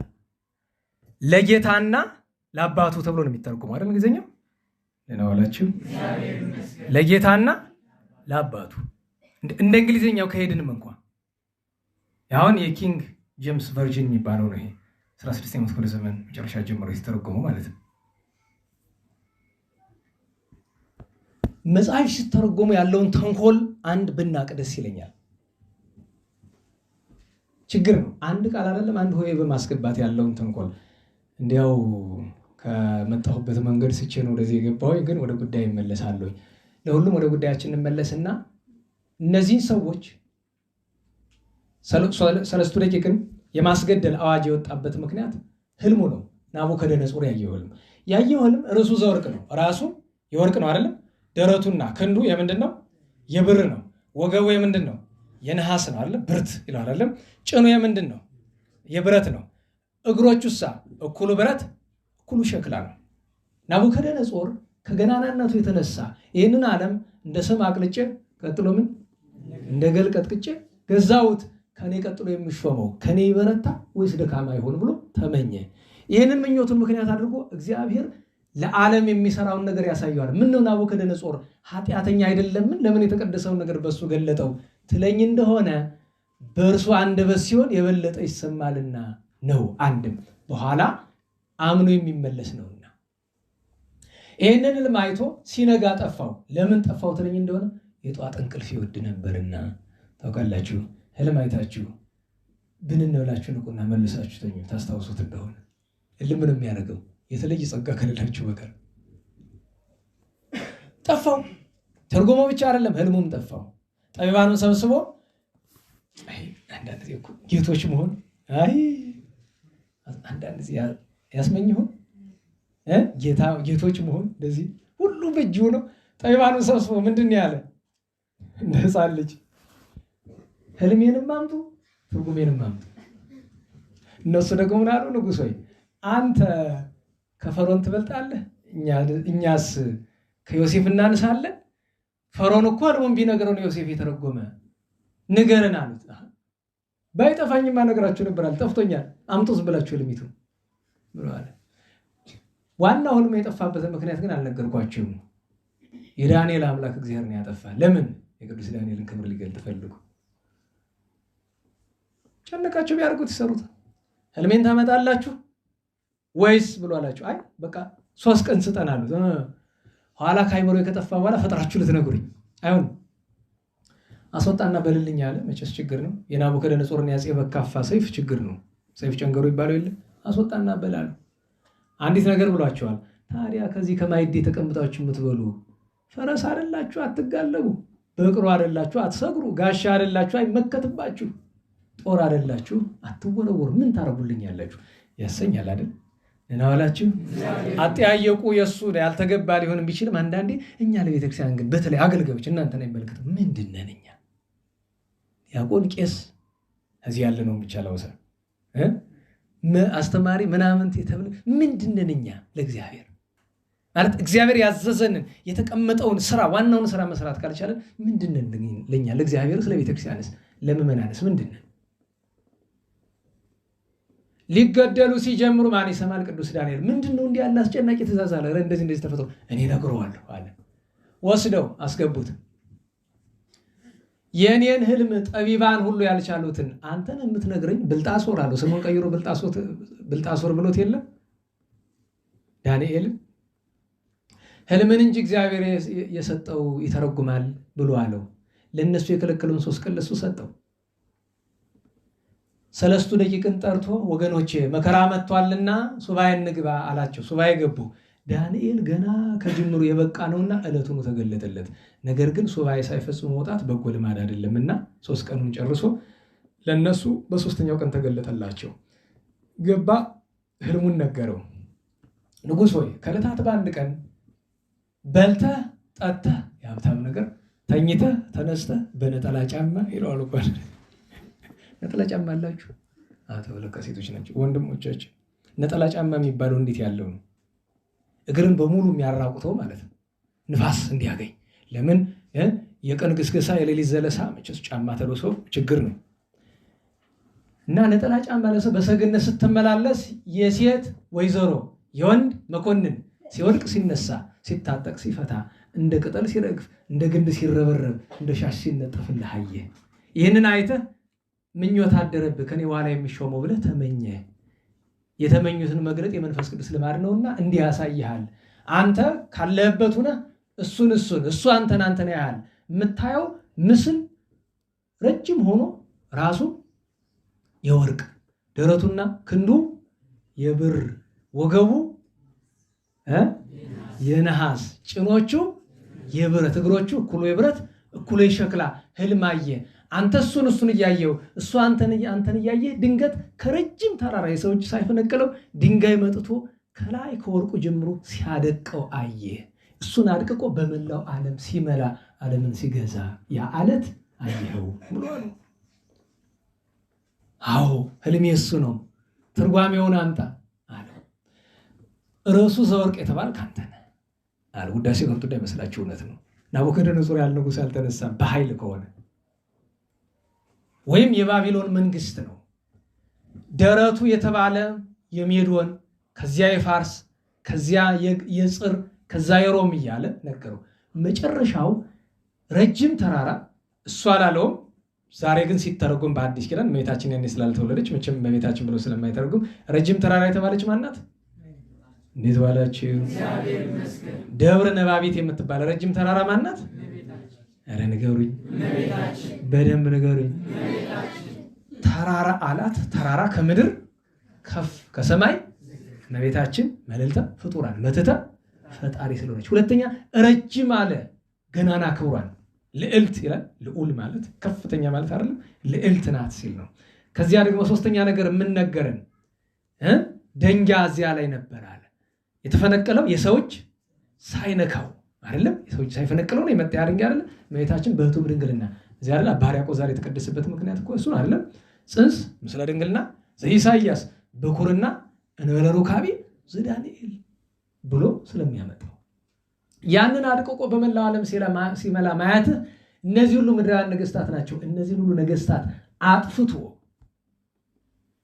ወልደ እግዚአብሔር በመላው ዓለም እንደሚነግስ ነው ያሳየ ብሎ ተረጎመለት። ብድቅ ብሎ ከጫማው ስር ወድቆ ሰገደለት። አስቡት፣ ያን ያህል የተፈራ ንጉስ ኋላ ቢትወደድ አድርጎ ሾመው። ከንጉሱ በታች ዋና ባለስልጣን አደረገው። ሶስቱን ወንድሞችን አመጥቶ ሹመት ተካሶ ቀኛዝማችነት ግራዝማችነትና ከንቲባነት አሾማቸው ይላል። ሲያሾማቸው ግን በባቢሎን አይደለም በገጠሩ ነው ያሾማቸዋል። ለምን ይመስላችኋል? መተርጉማን ምን አሉ? ለምንድን ነው በባቢሎን ስንት ሹመት እያለ በገጠር ቀኛዝማች ግራዝማች ከንቲባ ብሎ ያሾማቸው? ለምንድን ነው ቢሉ ስለ ሁለት ምክንያት። አንደኛ ተንኮለኛ ለማስተዋል፣ በከተማ ብቻ ቢኖሩ በገጠር የሚዶልተው ብዙ መከራ ያመጣባቸዋል። ስለዚህ እሱ ከተማውን ይታዘባል፣ እነሱ ዳርዳሩ። ይሄ ስጋዊ ምክንያት ነው። መንፈሳዊ ምክንያት ምንድነው ትለኝ እንደሆነ ትምህርት እንዲሰራ እዛው ባሉበት በስልጣናቸው ስር ያሉትን እንዲያስተምሩ። እንግዲህ ለሞት ተደግሶ ነበረ። እስመ ተወከለ ዳንኤል በእግዚአብሔር አመነ፣ እግዚአብሔርን ተማመነ፣ አዳነው፣ አስከበረው ንጉሱ እስኪሰግድለት ባለሟሉ እስኪያደርገው ድረስ። ከዚህ በኋላ የዳንኤል ብዙ ታሪክ አለ። ታሪኩን ታውቃላችሁ አይደለም? ከዘንዶ ጋር የነበረውን ጠብ ደራጎኑን ያለ ሰይፍ ያለ በትር አጠፋው። ይሄ ትምህርት ነው። እንዴት ዋላችሁ? ባቢሎናውያን አምላክ ብሎ የሚሰግዱለት የሚፈሩት ሰይጣን ያደረበትን ትልቅ ዘንዶ ምንድን ነው ያዋጣው? አሎሎ ነው አይደል? የጋል አሎሎ ስብ አድሮ ማርጠቅሎ ፀጉር አድርጎ አዋጣው አይደል? ጠላትን መግደያ መንገዱ እግዚአብሔር ከገለጠልህ ብዙ ድካም የለውም። የብዙ ዓመት ምናምን ነገር አይጠይቅም። አንዳንድ ጊዜ እንደዚያ ነው። ግን አንተ እግዚአብሔር ማደር አንተ ላይ ሲያድር ነው ጠላት እንዴት እንደሚጠፋ የሚነግርህ። በመሰለህ መንገድ ብታደርግም ሌላ ጥፋት ነው የምታመጣ። እሱ ብቻ አይደለም። እኔ የሚያስገርመኝ ጣዖቱ ይበላል እያሉ ቤል የሚባል አላለች አይደል? ቤል የሚባል ጣዖት 12 ጫን ምግብ አሁን በየቀኑ እኔ ግራ ይገባኛል። ዛሬ እኮ ስንት ስደተኛ ይቀልባል። ያን ሁሉ አስገብቶ ስንት ፊቀን ወይን ስንቱን በግ ያራረደው። ነገስታቱ ግን የቀድሞቹ እውነትም ጅል ናቸው። በተለይ የአሕዛብ ነገስታት ጅል ናቸው መሰለኝ። እና ያ የተጠረበ ወርቅና ብር እና ዳንኤልን አንተ ለምንድን ነው የማትሰግድለት ብሏል። ለዚህ ለእግዚአብሔር ነው እንጂ ለዚህ አልሰግድም አለው። ሕያው አይደለም ስላለው እንዲህ ይበላል ይጠጣል እኮ ነው። ኧረ አይበላም ይበላል፣ ክርክር አይበላም ይበላል። ካህናት አሰብ ተጠሩ ይበላል አይበላም? ኧረ በደንብ ነው የሚበላ አሉ። እውነታቸውን አለቃ ገብረሃና እናደረጉት ይባላል አይደለም? እርቧቸው አንድ ሀገር ደርሰው በጣም እንደው በቃ ሰው ሲጫጫው ይሰማሉ። ምንድነው ሲባል እንቅርት ያለባት ሴት እንቅርት ሲበዛ ያፍን የለ ትንፋሽ ያፍኗት በቃ ነፍስ ጭ ነው የሚያደርጉት ነገር አልታወቃቸው እና ሲደርሱ ፈሊጡ ታያቸው። መማር ጥሩ ነው አንዳንድ ጊዜ እና ምንድነው ሲሉ ቀላል ነው መድኃኒቱ ምንድነው ይባል ገንፎ ተገነፋ ቅቤ አምጡ። ይቅርታ እንግዲህ ጦም ነው ባጎስ የሚባል ጨዋታ ነበር ቀድሞ። ያንን በቅቤ በአዋዜ በምን አደረጉና በትልቁ አንስተው እዚያ ንክር አድርገው በአቤ አታየውም እንዴ በደንብ አቤ እንጂ አንቺ በደንብ አቤ በጣም ስትከፍተው የምታውቁት እንግዲህ ተንቀሳቀስ አይደለ። በአጋጣሚ ይሄ ሳስቶ ስለነበረ እንቅርቷ ሳስቶት እንግዲህ የሜዲካል እንትን ተማሪዎች ትኖራላችሁ። በእናንተ ሎጂክ ስራ አላውቅም እንግዲህ አንተ የራሳችሁ ጉዳይ ነው። እንግዲህ ሜዲሲን ተማሪዎች ካላችሁ ይሄ ሲሰነጠቅ ያ ዱብ እንቅርቱ ማለት ነው ወህ ብላ ተነፈሰች። ያው ትንፋሽ እንትን ብሏ ስለነበረ እሷ አፏ እንደተከፈተ ላጥ ለራሳቸው አይደል እኔ ልጅ እኔ በበለው አንቺ ተፈወስሽ ገና ወይ እንግዲህ አሉ ይባላል። እኔ በበለው አንቺ ተፈወስሽ አሉ አለቃ ገብረሃን ነበር። ጥሩ ነው እኮ እርባቸው ነበር በሉ እሱ አርባታል እንዴ አራባትን ችግሯን ፈቱላታል። ሰርጀሪ በገንፎ አስበው በካራ ነው አይደል ሐኪም በገንፎ ወዛቸው እና ፈሊጥ አለው። የነዚህ ካህናት ሐሰት ግን እንዲያው ዝም ብሎ አጓጉል ነው። ይበላል አሉ እንፈትነው ብሎ ገቡ። በምስክር ተቀመጠ። ንጉሱ ዳንኤል እያዩ ወጥተው ሲሄዱ ንጉሱ ቂሮስ ነው እና ወጥቶ ሌሊ ሲል የለ ቆይ እንጂ አትውጣ ለምን ሲባል የማሳይ ነገር አለ ብሎ አመድ አስመጥቶ ነሰነሰበት። ይሄ ዛሬ ስናየው ቀላል ይመስላል። የዛን ጊዜ እኮ መንፈስ ቅዱስ ያቀበለው ነው። እንደዚህ ዘመን እይታ ብታዩት ፈጠራ እኮ ነው። ለምን ሰዎችን ኮቲ እንዲታይ ነው። ኋላ በማግስቱ ሲገባ ቂሮስ ንጉሰ ፋርስ ደስ አለው። ኧረ በስመ አብ ይኸው ቤል ዳንኤልን አሳፈርከው ምናምን እያለ ዳንኤል ሳቀበት። ምን ነው ሳካለው? ይሄ ኮቴ ማን ነው አለ። እንዴ አስመጥቶ ቢገርማችሁ ነገር ለሆድ ይሄን ያህል ጥረት በር እኮ አይደለም በታች ወርዶ ውስጥ ለውስጥ ዋሻ መንገድ እኮ ወደ ቤታቸው የሚወስድ ካህናት አሰቱ። ደግሞ የሚገርመው ነገር ሚስትና ልጆቻቸውን ይዘው ለነገሩ ሚስትና ልጆቻቸውን ይዘው የሚጨርሱት እውነት አጋስስ ሆኖ ነው። ያን ያህል እምሽክ አድርገው በልተው ጠብታ አይተውለትም እኮ ነው። ይገርመኛል። አንዳንድ ሰው አለ ሲበላ አይታችሁ ሆነ በመርፋቅ አሁን አይደረግም። በደህና ሰው ቤት አይደለም እብስ አድርጎ የሚበላል ቁራሽ ማያተርፍ አትርፉ እንጂ እህቶቻችን ምን ይባላል ሲተርፍ ያረጉት ዋናውን ስሙ እንጀራ ከመሶብም ከማይደም ሲተርፍ ምን ይባላል? ኧረ እባካችሁ እስቲ ወንዶች በረከት አይደለም። ኧረ ጉድ ፈልቱ አግማስ እሱ ሌላ ነው። ከመሶብ ወይ ከማይድ ላይ ማይድ ለምንድን ነው ብቻውን ከመሶብ ላይ ከማይድም ላይ ቢሆን የሚተረፍበት አንድ ምክንያት አለ። ግን መሶብ ብዙ ጊዜ ባዶ አያድርም ማለት እናቶቻችን የፈለገ ቢረባቸው ቁራሽ ያደርጋሉ። ዛሬ የፈለገ ቢሆን ምንም ነገር ይፈጠር ቁራሽ መሶብ ላይ ያድራል። ምንድነው ስሙ? ጭላ ማስተጋገሪ መጀመሪያ ወይ መጨረሻ የምትጋገሪ ቁራሽ ነው። አረ በሞት ይከስራችኋል። የእንትን ራት ሲባላት የምን የማርያም የለም እንግዲህ ምን ያለ አትበዛ በሸዋ በእናንተ ሀገር እንደዚህ ይባላል እንጂ ያለ የመላክ ራት አረ በሞቴ አረ እኔ ሴት የለም ብዬ ልናገር ነኝ።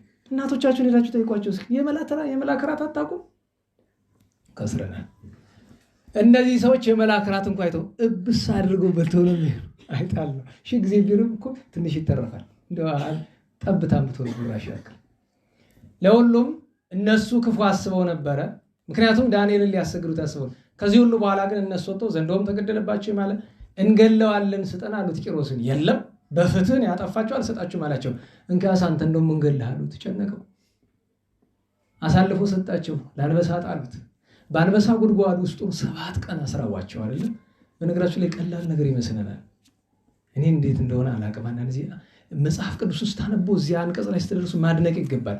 ትልቁ ችግር የአንበሶቹ መራብ ብቻ አይደለም። ዳንኤልም ራበው። እሱስ ምን ይብላል? 7 ቀን ሙሉ እነሱን ማስራብ ብቻ አይደለም።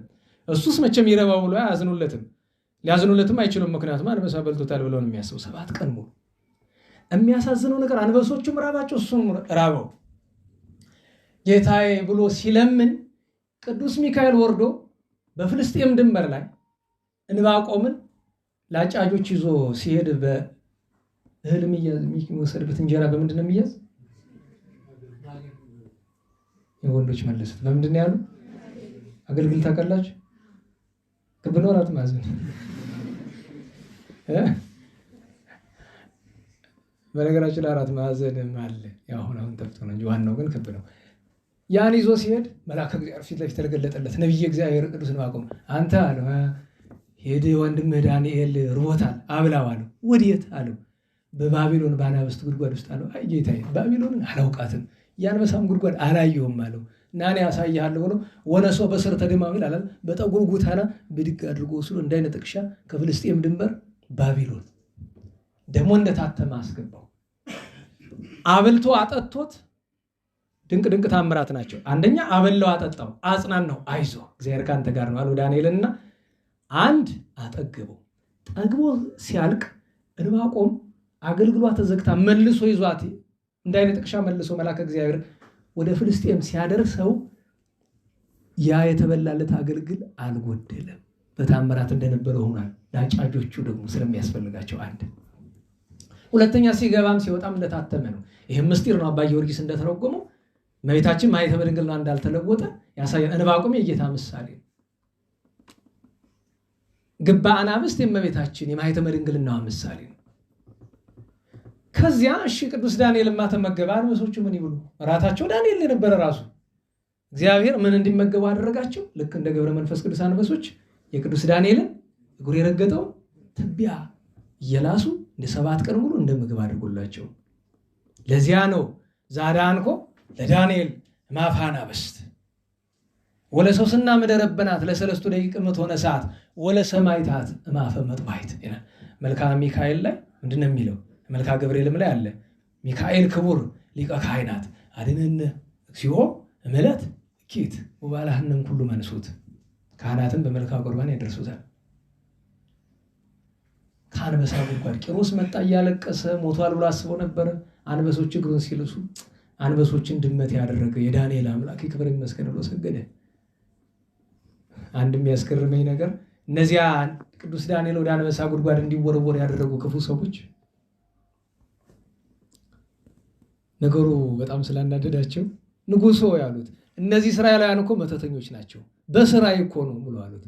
ለስራይማ ከእናንተ በላይ ማን አለ? እስኪ ሞክሩት። ገና አየር ላይ እንዳሉ ተቀባበሏቸው። ያው ጠግበው አደሩ። ከትቢያ በአንድ ቀን ወደ ስጋ ትልቅ ሀብት እኮ ነው። እነሱ አንበሶቹም ጠግበው አደሩ። ቅዱስ ዳንኤል የሚያሳዝነኝ ነገር መልክአ ኢየሱስ ለኩርናይከ ቅድም ትደርሰኛለች አይን ባይ አልደረሰች ባይደርሰኝ ዝም ብዬ ባልደግመው እኮ አንዳንድ ጊዜ ግን እንደ እድለኝነት ይቆጠር። የዕለቱ በዓል ሄዶ ሲደርሰኝ በቃ ዛሬ ታድያለሁ ማለት ነው እላለሁ። ምስጢር የዕለቱን ምስጢር የሚመለከት እና ለኩርናይከ ሊመጣ ነው የለም አልመጣም፣ ሌላ ሰው ነው የደረሰ። ኩርናይከ ወደ አንበሳ የሚለው ሶስተኛው አንቀጽ ላይ ምንድን ነው? ኢየሱስ ክርስቶስ ሞገሰ ዳንኤል ምን ነቢየ ሱሳ። ሱሳ ማለት ዛሬ ኢራን ድንበር ያለች ስፍራ ናት። ያቺ ማለት የቅዱስ ዳንኤል መቃብር ናት። ዛሬ ትጎበኛለች። የነቢዩ ቅዱስ ዳንኤል መቃብር ነቢየ ሱሳ አለው። እዚያ አካባቢ ስለሆነ እዚያ ስለተቀበረ 70 ዘመን እዚያ ትንቢት ተናግሮ ይህን ሁሉ ነገር አድርጎ የሐሳዊ መሲህን የዳግም ምጽአትን የመድኃኒታችን ሰሞን ምን አለ? መቅደስ ተታነጽ እስከ ክርስቶስ ወምዝ ትትመዘበር ብሎ ተናገረ። ሱባኤያትን ተናገረ። የጌታችን የሚወለድበትንም የሚሰቀልበትንም ተናገረ። ከዚያ ደግሞ ዳግመኛ የሚመጣበትንም ሱባኤ ቀመረ፣ ተናገረ። ቅዱስ ሚካኤልም ቅዱስ ገብርኤልም ዘወትር እየመጡ ይራዱት ነበረ። ከነቢያት ሁሉ ራእየ ወአት ነጻሬ ምስጢራት የተባለ ከሐዋርያት ዮሐንስ ከሊቃውንት አፈወርቅ እንደተባሉት ለዚያ ነው ቅዱስ ዮሐንስ አፈወርቅን ቅዱስ ሚካኤል መጥቶ በሃከ ኦ ዳንኤል ሐዲስ ዘሃደረ ውስቴተከ መንፈስ ቅዱስ አሉ። በአንተ ላይ መንፈስ ቅዱስ ያደረ አዲሱ ዳንኤል አሉ። ለምን? ምስጢራትን ማስተዋል ስለተሰጠው ለቅዱስ ዮሐንስ አፈወርቅ አዲሱ ዳንኤል ብሎ አመሰገነው። ቅዱስ ዳንኤል 70 ዘመን ኖሮ አረፈ። ከአንዲት ብቻ ጨምርላችሁና ልጨርስ፣ ሰዓታችንም ወደ ማጠቃለያው ስለደረሰ። ቅዱስ ዳንኤል አንድ ወቅት ላይ አንድ ነገር ገጥሞት ነበረ። ያው በትንቢተ ዳንኤል ውስጥ የምታገኙት ታሪክ ነው። ናቡከደነጾር ከሞተ በኋላ ከነገሱ ነገስታት አንዱ ልጁ ብልጣሶር ነው። ብልጣሶር ሲበላ ሲጠጣ ድግስ ተደግሶ ሞቅ አለው። ሞቅታ ችግር አይደል? መኳንንቱን ሰበሰበና ባለሟሎችን ጠርቶ ሂዱና አባቴ ናቡከደነፆር ከኢየሩሳሌም ቤተ መቅደስ ማርኮ ያመጣቸውን ንዋያተ ቅድሳት አምጡልኝ፣ ልፈትፍትባቸው ልጠጣባቸው ብሏል። አባቱ ያ አረመኔ ነበሩ በኋላ የተመለሰው ናቡከደነፆር 7 ዓመት እንዴት ዋላችሁ? ናቡከደነፆር ሁለተኛ ህልም እንዳየ ታውቃላችሁ አይደል? ይዛ የትልቁ ዛፍ ህልም ደግሞ መጨረሻ ላይ ምንድን ነው ያለው? ንጉሥ ሆይ በአንተ ላይ ባይሆን በወደድኩ ነበር አለው ቅዱስ ዳንኤል። ነገር ግን በሰማዩ አምላክ በእግዚአብሔር ላይ ታበይሃልና እግዚአብሔር እንደ ሰው አይደለም የሚቀጣህ፣ አውሬ ያደርግሃል፣ ሐራዋያ እሪያ ትሆናለህ። 7 ዓመት ከሰማይ ጠል ትረሰርሳለህ፣ ሳር ትበላለህ፣ ከዱር አራዊት ጋር ታድራለህ አይደል? ናቡከደነፆር አውሬ ከሆነ በኋላ መጀመሪያ እዚህ ሁሉ የዳረገው ምንድነው? ከትዕቢቱ ብዛት አና አሰርቅ ፀሐይ አለ አይደል? ፀሐይን በምስራቅ ማውጣት እኮ እኔ ነኝ። ሰው ሲጃጃል ችግር አለ? እኔ ነኝ አለ ነው። ጥሩ አውሬ ያደረገው አለቀው አለ ትዕቢቱ። ከአራዊት ሁሉ ገዘፍ ያለ ነው ሰውነቱ እንዳያለ ነው። እና አውሬዎች ይፈሩታል ናቡከደነፆርና ወደ ላይ እያየ ምን ጭንቅ እዚያም ንጉሥ እዚህም ንጉሥ እያለ አላ ግን ቀመሰ፣ በጣም በደንብ ቀመሰ። 7 ዓመት ሲሞሉ ተገሰጸ በደንብ። አንዳንዴ እኮ ታውቃላችሁ አይደል? አሁን ይሄ አሁን እሱ ይደጉሳሉ ማስታወቂያ በዛውን ስራ ድጉስ በዛው ምስጢር ካመጣው። በቀደም የሆነ ቀን እንታ ሊቃውንት ጉባኤ መጽሐፍ ልሰጥ ሄድኩኝና ሲተረጉሙ መሮዳ ለሕዝቅያስ አመሃላከለት መጻሕፍትንም ጨምሮ የሚል አንቀጽ ሲደርሱ ቀና ብሎ አዎ አየህ እያስተማሩ ማልኩ ነው ምስጢር አመጣው። መጽሐፍ ዛሬ አመጣ። ይኸው መንፈስ ቅዱስ ደግሞ ዛሬ ጉባኤውን ተረኛ። እንግዲህ ጉባኤ ታውቃላችሁ ሆን ተብሎ የሚዘጋጅ ነገር አይደለም። ተራውን ጠብቆ ነው የሚሄዳል። ትምህርት ነገስት ላይ ነበሩ እየተረጎሙ እና ምስጢር ሲያመጣው ጥሩ ነው። አሁን እሱ የሚደጉሱበት ብራናው ይቅርታ፣ ብራናው ሳይሆን ቆዳው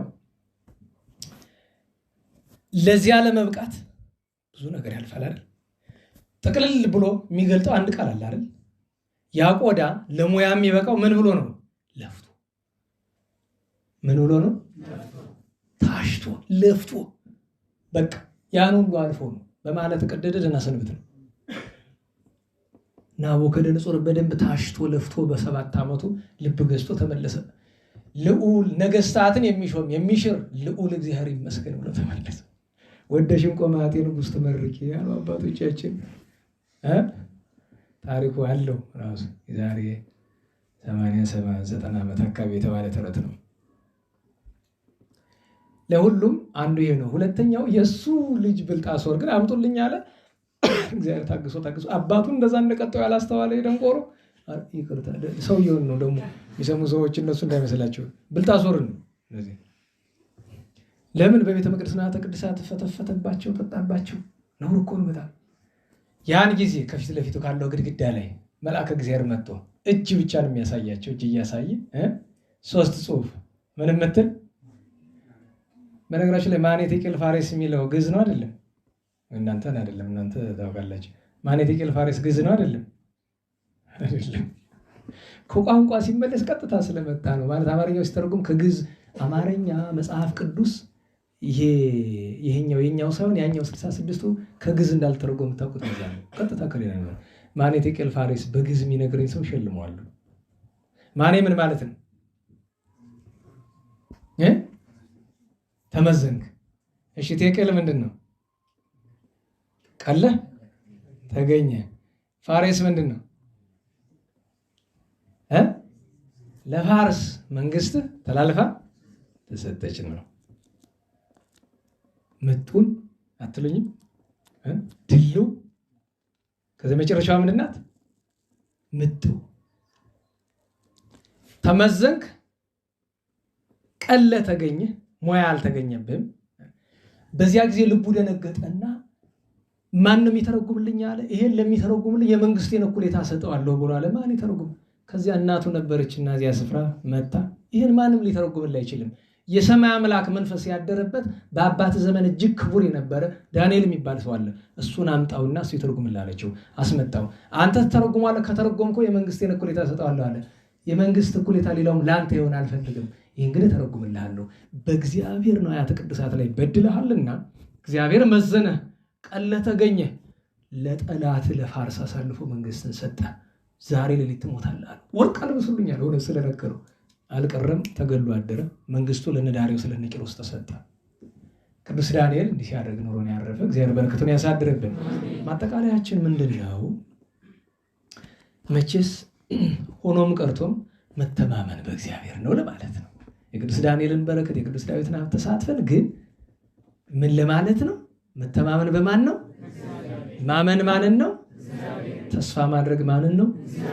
አዎ። ይሄ ግን በከንፈር አይደለም፣ በከንፈር አይደለም፣ ከአንጀት ነው መሆን ያለበት። ቅዱስ ዳዊትን ተመልከቱት። በእግዚአብሔር የሚተማመን ጉልበት አጥቶን ስጋዊ ጉልበት የለው? ንገሩኝ። ሀብት የለውም? ዓለም የፈራው ንጉሥ አይደለም? የሰው ልጅ ሲቸግረው አይደለም በእግዚአብሔር የሚተማመን መተማመን ያለበት። አቅም ስታጣ አይደለም፣ ጉልበት እያለ በእግዚአብሔር ታመን። በእግዚአብሔር ተማመን። የሚያድነኝ እግዚአብሔር ነው። ሰው ራሱን አያድንም። አይምሰልህ። ዓለም አለኝ የምትላቸው ኃይለኞች ከቻይና የጦርነትን ጥበብ ጻፉ የሚባሉት እነ ሰንዙ፣ መቄዶንያዊ ታላቁ እስክንድር፣ በሮም የነገሱ፣ በጽር የነገሱ፣ በፋርስ የነገሱ፣ በሜዶን የነገሱ፣ በባቢሎን የነገሱ እነዚያ ሁሉ ነገስታት እነዚያ ሁሉ ዓለምን ያንቀጠቀጡት ሞተዋል፣ የሉም። በሀገራችን አገር የፈራቸው ነገስታት ሁሉም ሞተዋል። ሁሉም ያልፋል። ጉልበት ከእግዚአብሔር ነው። በእግዚአብሔር የተማመኑ ግን ስማቸው ገኖ ቀርተዋል። ከአክሱም ነገስታት እንደ አብርሃ አጽብሃ፣ እንደነ ካሌብ፣ ከላስታ ነገስታት እንደነ ቅዱስ ላሊበላ፣ ከሸዋ ነገስታት እንደነ ዳዊት፣ እንደነ ዘርዓ ያዕቆብ፣ እንደነ ቴዎድሮስ፣ ከጎንደር ነገስታት እንደነ ኢያሱ በእግዚአብሔር የተማመኑ፣ ከኋላ ዳህርት ነገስታት እንደነ አጤ ምኒልክ ዳግማዊ ያሉ። የአድዋን ጦርነት በጉልበት ያሸነፍን ይመስላል? አይደለም። እስመ የተወከለ ነው። ተማምኗልና በእኔ አድነዋለሁ። ወከድኖ እስመ አእመረ ስሜ፣ ስሜን በሕግ በአምልኮ አውቋልና እከድነዋለሁ፣ እጋርደዋለሁ። ሀሎኩም ምስሌሁ አመ ምንዳቤሁ፣ በመከራው ቀን ከእሱ ጋር አለው ብሎ እግዚአብሔር በቃለ ዳዊት በቃለ ሕዝቅያስ ያለ። ስለዚህ ነው። ስለዚህ በእግዚአብሔር እንታመን፣ እግዚአብሔር እንተማመን። የምንተማመንበትን ልቦና ቸሩ መድኃኔዓለም ይስጠን። የቅዱስ ዳዊት የትሕትናውን፣ የትዕግስቱን፣ የታምኖ ኃጣውውን፣ የደግነቱን ሀብት ያሳድርብን። የቅዱስ ዳንኤልን ክብር ሲናገር በቅዱስ ሕዝቅኤል ትንቢት ላይ እንዲህ ይላል፣ ዳንኤልና ኖህ ተነስቶ ቢለምኑኝ ይቅር አልልም ብሎ ከቅዱሳን ሁሉ ማን ቢለምነው እንደሚወድ እግዚአብሔር ምስጢር ነግሮናል። ከአበው ኖህን፣ ከነቢያት ማንን መረጠ? ዳንኤልን። ለሰብአ ዘመን ያልተናወጠ ንጽሕና፣ ድንግልና፣ ለሰብአ ዘመን ያልተናወፀ አምልኮ፣ ለሰብአ ዘመን ያልተናወፀ ጥሬ መብላት፣ ለሰብአ ዘመን በአዲስ ኪዳን ያደረጉት ጻድቃን ሰማዕታትን እንዴት እንደምናከብራቸው አይታችኋል። አዎ፣ እግዚአብሔር አምላካችን የቅዱስ ዳንኤልን በረከት ያሳድርብን። ጻድቁ አቡነ ፊልጶስ ሰማዕት ሐዋርያ ኤጲስቆጶስ ገዳማዊ ቅዱስ የአቡነ ተክለ ሃይማኖት ልጅ ናቸው። ዛሬ ፍልሰታቸው ነው። እግዚአብሔር ሁሉንም በረከት ያሳድርብን። በምስጋና ነው።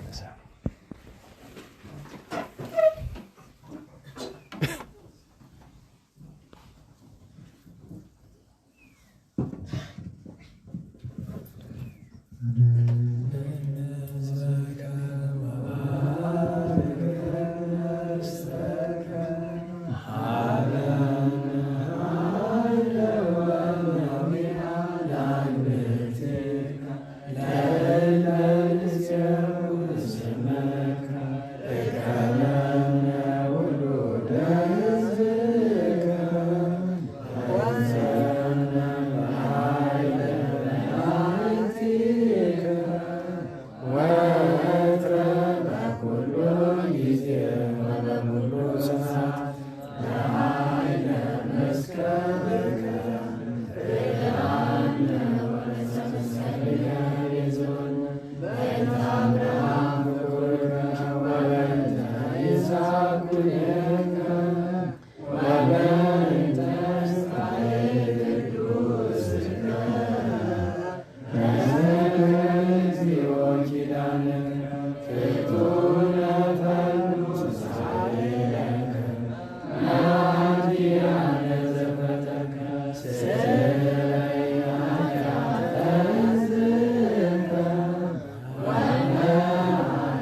ለመንፈስ ቅዱስ ስብሐት ለአብ ስብሐት ለወልድ ስብሐት ለመንፈስ ቅዱስ ስብሐት ለአብ ስብሐት ለወልድ ስብሐት ለመንፈስ ቅዱስ ስብሐት ለእግዝእትነ ማርያም ድንግል ወላዲተ አምላክ ስብሐት ለመስቀለ እግዚእነ ኢየሱስ ክርስቶስ ክርስቶስ በምሕረቱ ይዘከረና አመዳግም ምጽአቱ እያስተሐፍረና ለሰቦተ ስሙ ያንቅሐነ ወበአምልኮቱ ያጽንዓነ እግዝእትነ ማርያም አይርኪ ጸሎተነ ወአስተስሪ ኩሎ ኃጢአተነ ቅድመ መንበሩ ለእግዚእነ ለዘአብልዐነ ዘንተ ኅብስተ ወለዘአስቴነ ዘንተ ጽዋዓ ወለዘሰርዐ ለነ ሲሳየነ ወአራዘነ ወለዘተአገሰ ለነ ኩሎ ኃጢአተነ ወለዘወሃበነ ሥጋሁ ቅዱሰ ወደሞ ክቡረ ወለዘአብጽሐነ እስከ ዛቲ ሰዓት መላእክት ምሕረቱነ ወወጡ ስብሐተ ባኮቴት ወለወላዲቱ ድንግል ወለመስቀሉ ክቡር ይትሐቆቱ ይሰብሐ ስሙ ለእግዚአብሔር ወትረ በኩሉ ጊዜ በኩሉ ሰዓት ስብሐት ለአብ ወወልድ ወመንፈስ ቅዱስ ይእዜኒ ወዘልፈኒ ወለዓለመ ዓለም አሜን። አውሎጉሶን አውሎጉሶን አውሎጉሶን በእንተ አብ ወወልድ ወመንፈስ ቅዱስ አቀበት ለወጡ ቁልቁለት ለወረዱ ርትብለት የሰባቸው ደረቅ ለነደደባቸው ለረዱ ለተራዱ ለዘከሩ ላዘከሩ ስመ እግዚአብሔር ስመ ማርያም ድንግል ስመ ቅዱሳን ለጠሩ ሁሉ እግዚአብሔር አስበ ቅዱሳን ይሰብልን። ጸሎተ እግዝእትነ ማርያም እንበል። ማረኔት ወይ ዘንደቂ ወንታና በኪያቄ ማበኪ ማህበረን ይሁን ድንግል ባረኪን ጸሎተ እግዝእትነ ማርያም ድንግል ማለት ያምላክ ታቤኒ ስለ እግዚአብሔር ተታሰይ መንፈስ ባመናቂ ወዳኔ ማርያም ማላ ማቶና ሚዚ ሲስተሰነ ኩሎ ተረድስ ማገበ ለሊታ ይላብያቱ ቅዱስ ሙሳኤል ሆነ ይላቱ ረዳቱ ወለደና ለይፈሩ ከመረ ለመስራቱ ዘረው ለሊያቢዩና ለቦሙነስቶም ላይ ይላል መናብርቱ ነቢዩ ሙላቱ ተናስከው በረካቱ ለሩዋን ፈራቁ ወላ ነው ተወቁ ወላ እስራኤል ኩሎ ነቢዩ ሙላ ባቢና ለአብርሃም ወደ ዘሩ እስከ ዓለም ማርከን ቅድስን ያንጸን ንግስቴፍትን የማይሰሪ ወደ ሰይጣን ወደ በደል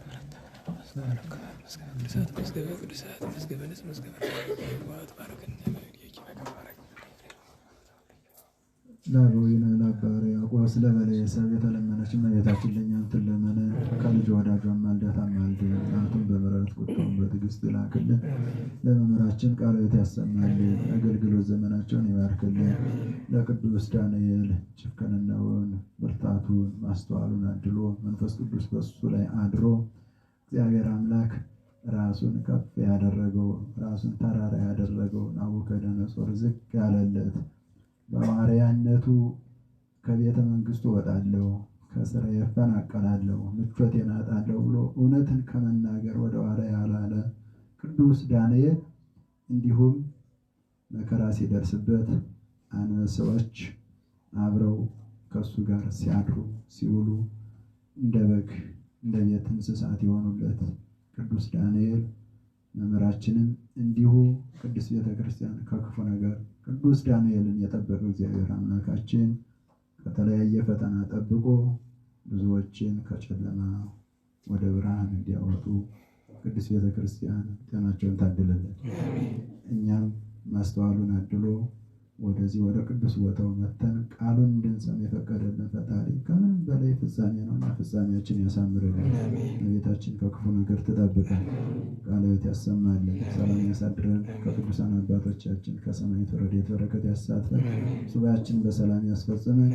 ሰላም ያሳድረን። በጸሎታችሁ አትርሱን ያሉን ወገኖቻችን አይርሳብን። አቡነ ዘበሰማያት አቡነ ዘበሰማያት ይትቀደስ ስምከ ትምጻእ መንግሥትከ ወይኩን በከመ በሰማይ ከማሁ በምድር ሲሳየነ ዘለለ ዕለትነ ሀበነ ኅድግ ለነ አበሳነ ወጌጋየነ ከመ ንሕነኒ ንኅድግ ለዘአበሰ ለነ ኢታብአነ እግዚኦ ውስተ መንሱት እለ አድኅነነ ወባልሐነ እምኩሉ እኩይ እስመ ዚአከ ይእቲ መንግሥት ኃይለ ስብሐት ለዓለመ ዓለም። በሰላም ቅዱስ ገብርኤል መልአክ ወእግዝእትየ ማርያም ሰላም ለኪ ድንግል በኅሊናኪ ወድንግል በሥጋኪ በእግዚአብሔር ዘባኦት ሰላም ለኪ ቡርክት አንቲ እምአንስት ወቡሩክ ፍሬ ከርሥኪ ተፈሥሒ ፍሥሕት ኦ ምልዕተ ጸጋ እግዚአብሔር ምስሌኪ ተሃሌ ወጸልይ ናና መራት አበኩሩልኪ ኢየሱስ ክርስቶስ ከመ ይስረይ ለነ ኃጢአተነ ወይጸንዕኪ ይፍትወኝ ማይሰራ ኃጢአት እግዚአብሔር ይስጥልን። እግዚአብሔር ይስጥልን። ቃለ ሕይወት ቃለ በረከት ያሰማልን። ተስፋውን መንግስቱን ርስቱን ያውርስልን። አንድ አጭር መልእክት ነው ያለ ከቅዱስ ሉቃስ ለቅዱስ ሉቃስ አባላት ይመስለኛል ከቅዱስ ሉቃስ ነው። ለመናኝ አረጋውያን እና የአእምሮ ሕሙማን መርጃ ማዕከል የሚሆን የወጥ እህል፣ እንጀራ፣ ዘይት፣ የንጽህና መጠበቂያ ልብስና ጫማ በማምጣት ማገዝ የምትፈልጉ ከሆነ እስከ ሚያዝያ 3 እንድታመጡ። ጉዞ ሚያዝያ 5 ይሆናል። ቅዱስ ሉቃስ ማለት ያው ጉዞ መንፈሳዊ ጉዞዎችን የሚያዘጋጀው እዚህ ጉባኤ ውስጥ ካሉት ከአራቱ ማህበሮች ወይም የአገልግሎት ክፍሎች አንዱ ነው እና ወደ መናኝ አረጋውያን ማለት እስካሁን ድረስ የሄዳችሁ ባለፈው ካለን ብናካፍል ነው አይደል? መና ማለት ነው በዚህ በሰሜኑ አቅጣጫ ያለ ነው። ብዙ ሩቅ አይደለም፣ ቅርብ ነው። እዚያ ለመሄድ በጊዜው ማንኛውም ሰው መምጣት ይችላል። ግን እስከዛ እስከ ሚያዝያ 3 ባለው ጊዜ ድረስ ያው ቅድም የተጠቀሰውን የወጥ እህል፣ እንጀራ፣ ዘይት፣ የንጽህና መጠበቂያ፣ ልብስ፣ ጫማ የመሳሰለው ያላችሁ እሱ እንድታደርጉ። መቼስ አሁን ያለንበት ገብርኄር ነውና ጌታችን በፍርድ ቀን የሚጠይቀን 6ቱ ጥያቄዎች እነዚህ ስለሆኑ ማድረጉ መልካም ነው እንላለን። በተረፈ አሁን ስለመሸብን ዓርብ ነገ እዛኛው ጉባኤ ከቻል ካልሆነ ዓርብ እነዚያን በጸሎት እንድናስባቸው የሚያስፈልጉትን አባቶች ስም አልፎ አልፎ አጫጭር ታሪካቸውን ብነግራችሁ መልካም ነው ብዬ አስባለሁኝና ሰሞኑን ያው መታሰቢያቸውን እናደርጋለን። እሱን እንዳትረሱት ለማዘከር ነው።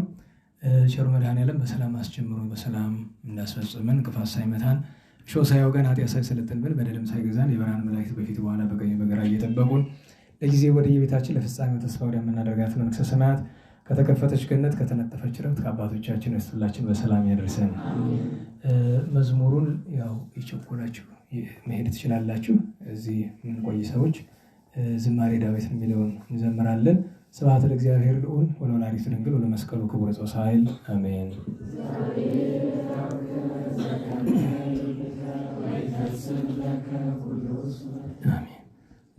ዝማሬ ዳዊት ታሪኮ አርድእትን ቅዳሴ መላእክት ዝማሬ ዳዊትን ታሪኮ አርድእትን ቅዳሴ መላእክት የተቀበልክ አምላክ የተቀበልክ አምላክ የተቀበልክ አምላክ የተቀበልክ አምላክ የእኛንም ዝማሬ ተቀበል።